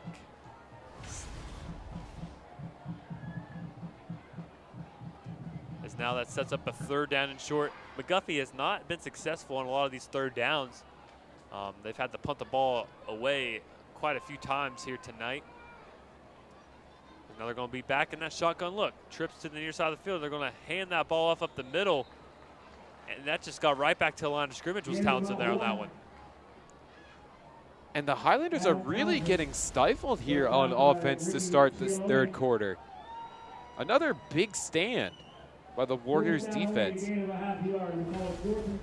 This Warriors defense is taking a stand here. And again, still no sign. Actually, yeah, we see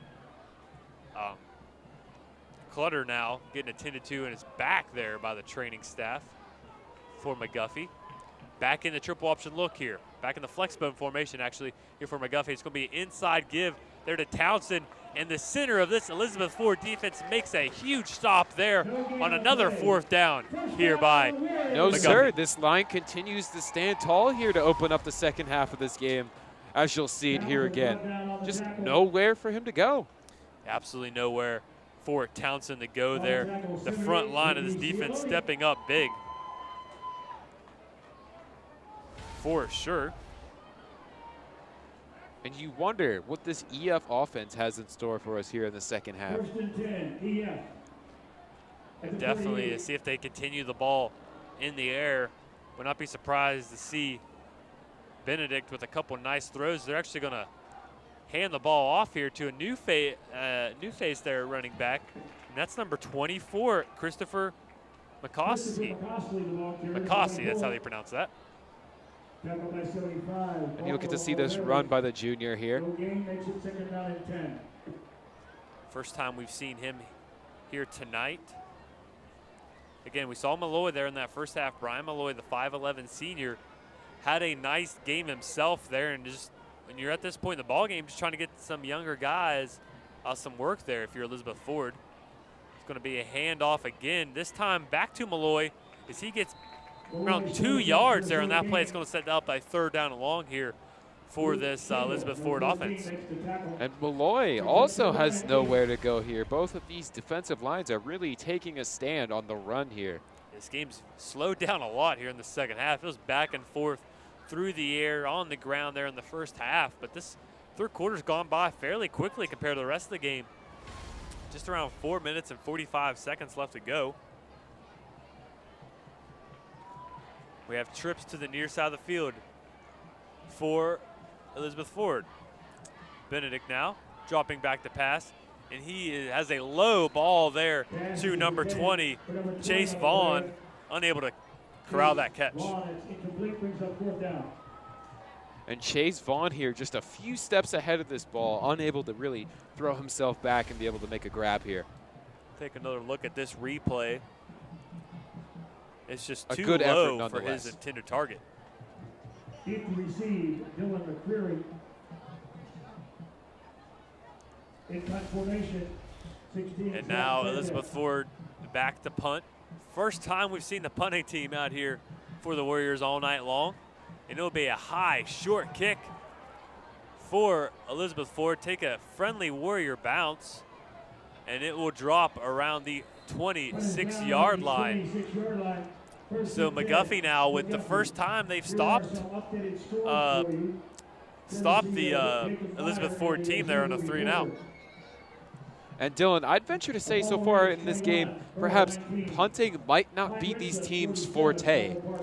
Definitely may not be. That was a high sky kick and just nothing doing there for the Warriors. But if you keep their offensive attack going strong the whole game, would not be surprised if they just don't need to punt too much. And then we saw them go for it there a couple times as well. As the PA address here brings in some local scores. And now McGuffey back in that triple option attack. And it looked like Whipke with the carry, and he's brought down for just a gain of around 3 yards. And here it is again. Simple keeper right up the middle. It's nothing super pretty, but it still gets the job done, and it gets you those yards you need. Yeah, again, though, down by the score that they are, they're going to need to get more big plays, especially with your big play guy not on the field, I do not believe. They're in clutter, and they're going to pass this one away. And it's an incomplete ball there to his intended target, number 19, Garrett Stanley. Excuse me, that's number 19, Bobby Fushire there for McGuffey. And here's that pass again, just right through the hands. And Clutter now has taken, actually no, his shoulder pads are not off. He's still there on the sideline trying to talk, it appears, to the training staff to get him back in this ball game. But he's still on the McGuffey sideline now. 3rd down and 7 here for the Highlanders offense. It'll be a pitch out to Clutter's replacement there, and nothing doing there for the Highlanders again. This defense, there's number 25, Dylan McCrary. Yes, and this triple option has been silenced here just in the second half. Yeah, just nothing doing here. There's number 15 for Elizabeth forward. That is Nicholas Wardropper. We've seen him make a couple big plays. And here he just brought down McGuffey in the backfield. Again, this is a complete 180 of what we saw in the first half. Very exciting. Teams picking up first downs left and right, picking up touchdowns left and right. But we've yet to see a score yet here in the second half.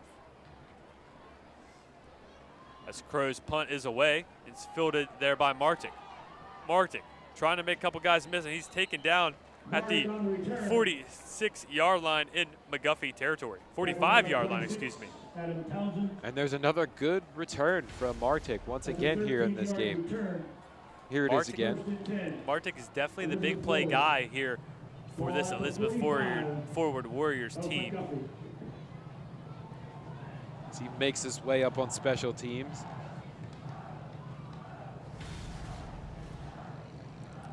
And it's a first down now for this Warriors offense. Ball on the 45-yard line of McGuffey territory. We have an I formation now by Elizabeth Ford. Malloy in the backfield. And Malloy with the handoff, and he is taken down at around the 40, call it the 42-yard line here. So a bit of a decent run there by Malloy. This offense seems content to be able to ride with the punches here with Malloy and see what he can get them. See what he can get them there. And I think this Elizabeth Ford team is trying to just let this one go out. Don't want to risk any injuries there, trying to pick up big plays. No need to here. Here it is, 2nd and 6. It's a 2nd down, 6 or 7. There's Benedict eluding the rush, bombing one right down the middle of the field to Martic, and another beautiful catch there by Martic, and another dilly dime by Benedict. That's his 3rd here on the night.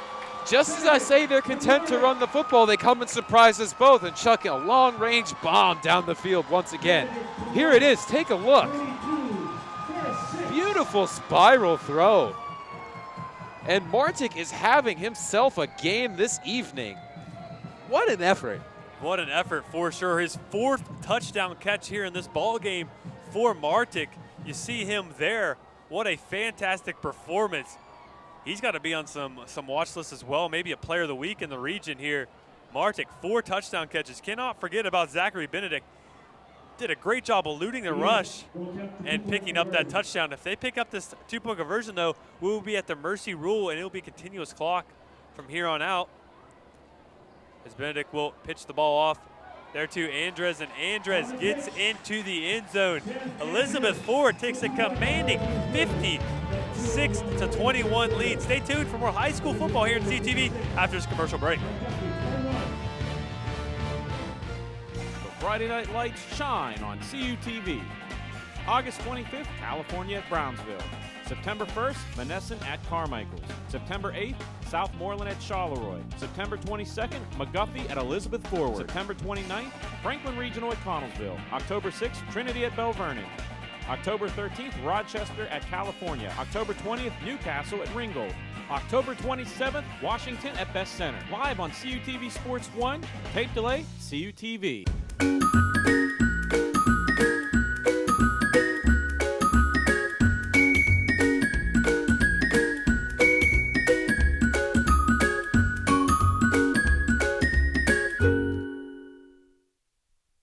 Hello and welcome back here to Warriors Stadium.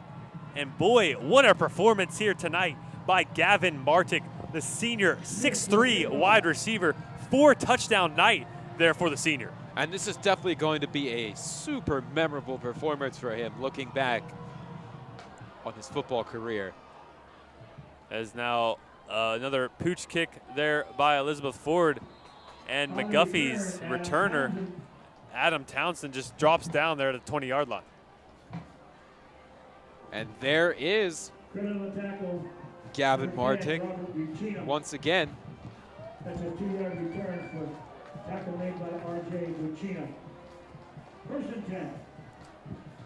It's going to set up a 1st and 10 now for this McGuffey offense. They were battling right back with Elizabeth Ford there in that first quarter. It was back and forth. Christian Clutter with a couple of nice touchdown runs. But ever since then, it has been all Elizabeth Ford, putting up 56 points here in this one.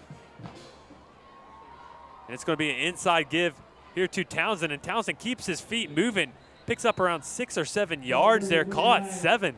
A nice run there by Townsend. And Dylan, at this point in the game, do you continue to go with this gameplay that they're running, or do you try to maybe branch out and try something new? I think it's too late here for McGuffey. I think you just have to maybe get some younger guys in there if you're the Highlanders, and just try to just work on your offensive game. But I want to give a shout out to Danny Beck right now.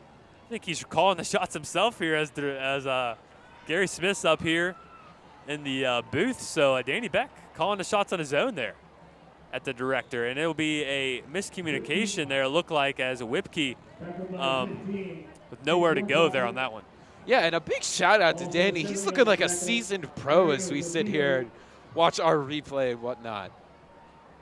Good for him. Yeah, good for Danny Beck. Proud of you, kid.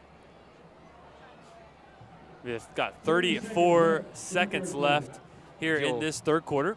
You'll hear him tomorrow on our Seton Hill broadcast. He'll be out of the booth and back into this booth. It's like Talladega. We're going a 3-wide broadcast there tomorrow night. It's like the High Banks of Talladega. It's a play's going to be blown dead, probably an illegal procedure by this McGuffey offense.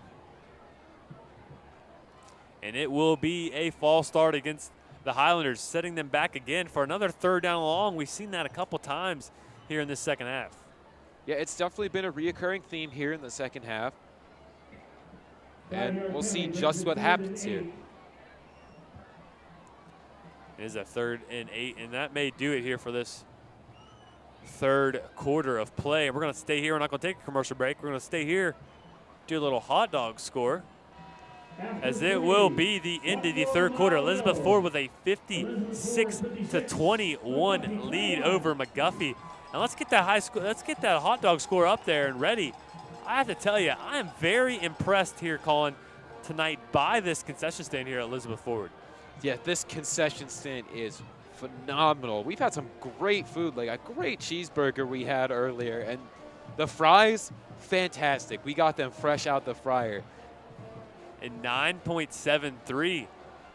I don't know how many places can break that record here tonight. 9.73 is fantastic. I have to tell you, I got a mashed potato bowl. If you've ever had KFC's famous bowl, here at Elizabeth Ford, they one-up it. Mashed potatoes, gravy, corn, some of freshly cooked chicken in there. Only $5 as well. So quite the bargain here. Not too often you get a bargain like that at a high school concession stand. Yeah, it's something you really don't see every day. I mean, like, basically a mashed potato bowl, as you said, that's fantastic. That's something you really don't expect when you come to a high school game. You expect to stick with your typical burgers and dogs, but good variety. Great people. Hats off to you, EF. You've done a fantastic job here. Yeah, hats off to you, EF, and a nice show of sportsmanship on the sideline. Actually had the cheerleaders for both teams in cheering together here before this fourth quarter of action. It's going to be a pass play and a one-handed grab there by Christian Clutter. Christian Clutter back out on the field. Actually, he dropped that one there. Wasn't sure if he caught it or not. Didn't see too excited, but from our angle, it kind of looked like he made a one-handed grab to Clutter. Yeah, this one definitely got me out of my seat here. I really thought he pulled this one in.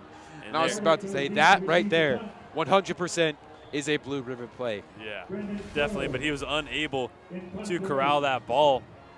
But another thing I noticed about the concession stands here, I think different groups run each one. I saw the band down at one. This looks like the football boosters down at the concession stand on our side of the bleachers. And I also saw a cheerleaders concession stand. They actually had cheesy potatoes as well, so all kinds of stuff offered here at Elizabeth Ford. And that punt there by McGuffey goes out of bounds at around the 48-yard line, and Elizabeth Ford will take over the ball yet again. Interesting to see if we see the starters back out there or they bring in some younger guys.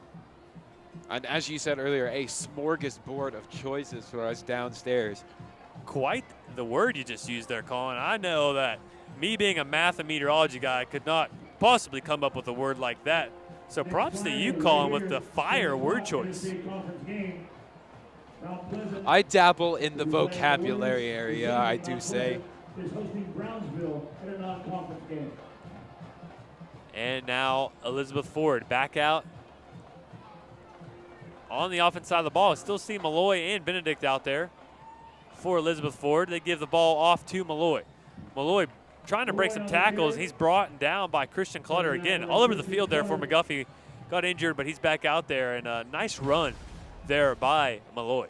And don't let this run fool you, as we learned on the last drive. They are fully confident in pulling up and tossing a deep bomb pass, but a Look good at the run. effort there by Christian Clutter, running that one down. We saw him getting his back attended to earlier. He comes from the opposite side of the field, comes over, makes a nice tackle. That is a guy, maybe some small local colleges around the area. If that boy wants to play football, I'd give him a shot. He's got quite the effort there for McGuffey. As now different running back is in there. Saw number 24 earlier. That is Mikowski again. McCowsey there picks up the first down. Nice quick little back there is McCowsey. Yeah, a different face here in the backfield for the Warriors, and a quick little run right up the middle to get a nice gain. Nice patience there, letting his block set up downfield. You saw number 3 there, Jordan Devine, holding his block. And Mikowski just did a great job waiting, being patient, and letting that block set up and pick up the first down. Saw a timeout here. Not sure who called it. I believe it is McGuffey. I don't know if you can hear it in your crowd mic there, but the Elizabeth Ford band is playing a bit of a Cal U band performance here, trying to get the crowd excited. Fantastic crowd here tonight. Again, this is the Pittsburgh Steelers showcase game. So Pittsburgh Steelers, excuse me, personnel here. For the Pittsburgh Steelers, I forgot the name of the player. Not a big Steelers fan. What was the name of the player with the coin toss? Ramon Foster. Ramon Foster. I do know that name. Again, I'm a Cowboys fan. I know we're in Western Pennsylvania, so probably shouldn't say that over the air. Might have got some unclicks of our live stream there, hearing that I'm a Cowboys fan. But, you know, it is what it is. We're all football fans, right? Yeah, variety's the spice of life. It's good to see a different fan around. Yeah, it is. And, you know, I can't tell you I enjoy being around so many Steelers fans all the time, but it is what it is. There's now a trips look for Benedict and the rest of this. Bell Vernon. Elizabeth Ford, wow. For some reason, Bell Vernon was in my head there. But there was Mikowski again with the run there for Elizabeth Ford. Yep, and the junior back getting some looks here in the fourth quarter.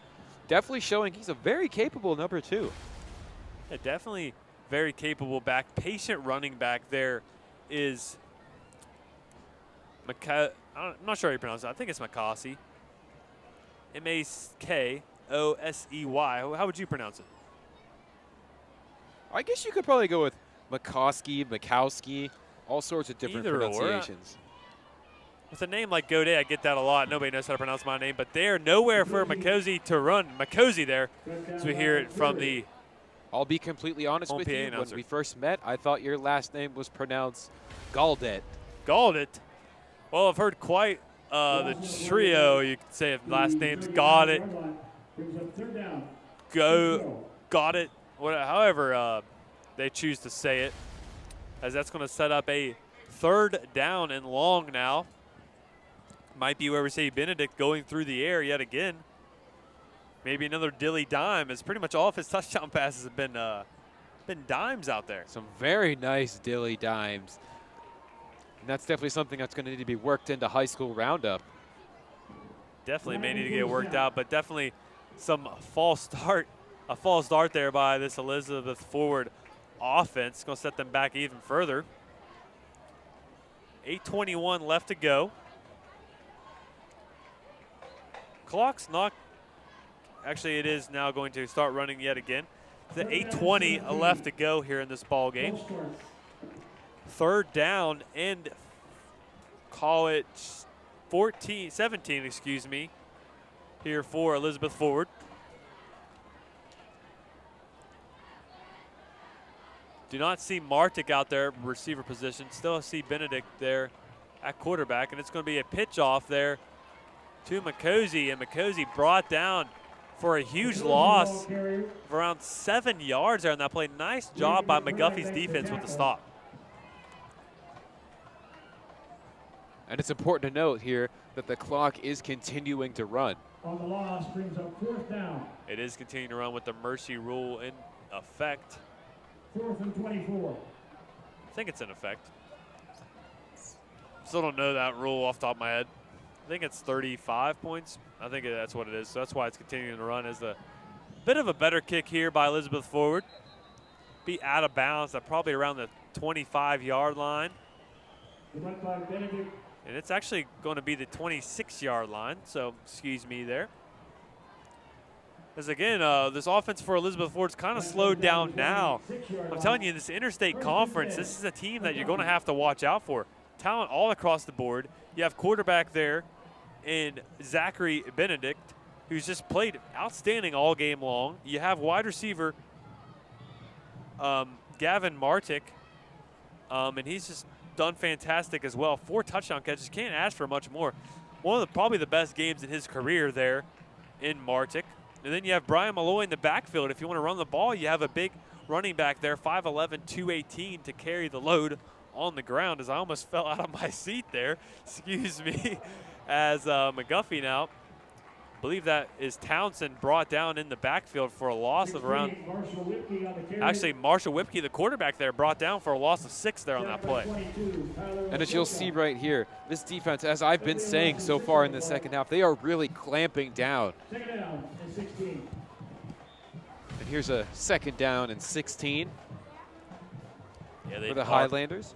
They are clamping down. And again, McGuffey trying to get the ball going any way they can. We've really seen the defense step up here for Elizabeth Forward. That may be the only question mark this team has, is maybe the defensive side of the ball. But other than that, they're quite impressive, and they're right there for the scissors play, able to take down Townsend in the backfield. Actually, Dylan McCreary there with the carry. And if you're the head coach for the Warriors, you have to be happy with the performance your defense is having here in the second half. You definitely have to be impressed. Here it is again. Superb effort. And that's going to set up a 3rd down and 15 for this McGuffey offense. No safety back here for Elizabeth Forward to see if McGuffey can get anything going up the middle, and it's a run play with not a lot of room to run there by Townsend. He's brought down at around the 25-yard line. And it looks as if the punt team will be coming out here for the Highlanders. Punt team will be trotting out there. 4th down and 1. Correction, 4th down and 11. 4th down and 11. And no one back deep here for Elizabeth Forward. So I guess they were expecting a fake, as that punt is away. And not a good one there, as this one's probably out of bounds at around their own 45-yard line. And they are going to give it right on the 45-yard line. They're not the best punt there by McGuffey. 1st and 10. As now we have a moth up here trying to cause us some problems, but we aren't phased by no moths. A week from this evening, Mount Pleasant arrives here at Warrior Stadium. It's again 4:52 left to go here in this one. Elizabeth Ford taking down as they actually just announced the win here for Elizabeth Ford. That's a pretty safe call here with 4:42 left to go. The PA announcer just said nice win here tonight. So McGuffey may hear that and might get under their skin a little bit as well, as we have 4:30 left to go here in this one. Clock is continuing to run again. Are in a mercy rule as Elizabeth Ford now. That's a new quarterback under center there for Elizabeth Ford. That's number 2, Nico Mervos, the 6'1" freshman there. And that sure is an interesting last name, Dylan. But yeah, he has checked into the game, and here's that play, run back for you. Thanks to our fantastic replay crew and everybody in the truck. Once again, we really appreciate it. Because without you, it wouldn't be possible for us to do what we're doing today. Definitely so. As 3:40 now, 2nd down and 6. Ball on the 41-yard line is a huge hit there at the original line of scrimmage, but they're able to get the pitch away, and the man who delivered that huge hit was, I believe, Luke Shingle there with a cowboy collar. Had a couple big hits there on that play. And here it is again. Here's the toss right into the backfield. You saw that in the upper right-hand corner. He lays out the guard and then comes back and makes the tackle himself, and Shingle. He took poor number 60 down there for Elizabeth Ford. There in McCade Elliott, the poor freshman in there getting some work, as you see Shingle there on the sideline as his time may be done after delivering those huge hits. As the freshman's now dropping back to pass, throwing this one up. It is batted down. Nice play there by number 22, I believe that is. And a near interception here late in the game. That's number 22 by Tyler Maxwell. Actually, no, Dylan McCreary with the coverage there on that play. Take a look at this replay here, and he deflects that ball, almost picked him off, as Colin said. And interesting to note, my lineup sheet does not actually have a 24. That's why you don't go on Max Preps to get your rosters. Try to tell you, Max Preps, Post Gazette's where it's at. Actually, no, Cal Times is where it's at. Cal Times is where it's at. That's going to be a misdirection, a keeper there by number 32 for Elizabeth Ford. And that's probably going to do it here for this ball game here. They're just going to let this clock run out after this with a couple more plays, but Nicholas Hunnell with a nice carry to seal this victory up here for Elizabeth Ford. And take a look at this run here by Nick Hunnell. Once again, good balance here to stay on his feet. Not everybody has that good of balance and reaction to be able to keep up after that. It's nice to do a little shameless plug here for Cal Times. They are sponsoring me in my homecoming race, so thank you for Cal Times for sponsoring me. And they also just released a new published version today in which I wrote about the NHL. So if you're interested, check that out. And Danny Beck directing right now is the sports editor for Cal Times. Get back to the action here as Dylan McCozy there for Elizabeth Ford with now a minute to go here in this one as we take a look at this replay. Yep, here's our replay. Another nice toss for a good gain here. Really something they've got working here towards the end of this game. They're definitely getting those pitching plays going. We saw that one drive. They had about 6 pitches in a row. There did Elizabeth Ford. It's probably the last offensive play of the game here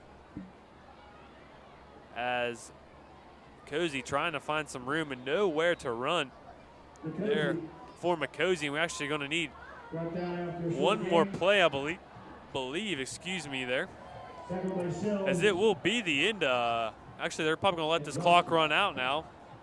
The clock's down to 19 seconds. But again, huge shout out to huge thank you to everyone in the truck, the Video One kids making their venture out here and working with us here at CUTV. Thank you to Colin for being up here in the booth, and thank you to SAI for getting us able to do this. Thank you to Gary Smith as well. Colin, any final words here in this one? This was just a great game, and it was an all-around fun time, and I'm glad I was able to be a part of it once again. And that's all we have here from Warrior Stadium. Thank you guys for watching. Stay tuned for our next broadcast here on CUTV. But that's it here for tonight, and thank you guys for watching.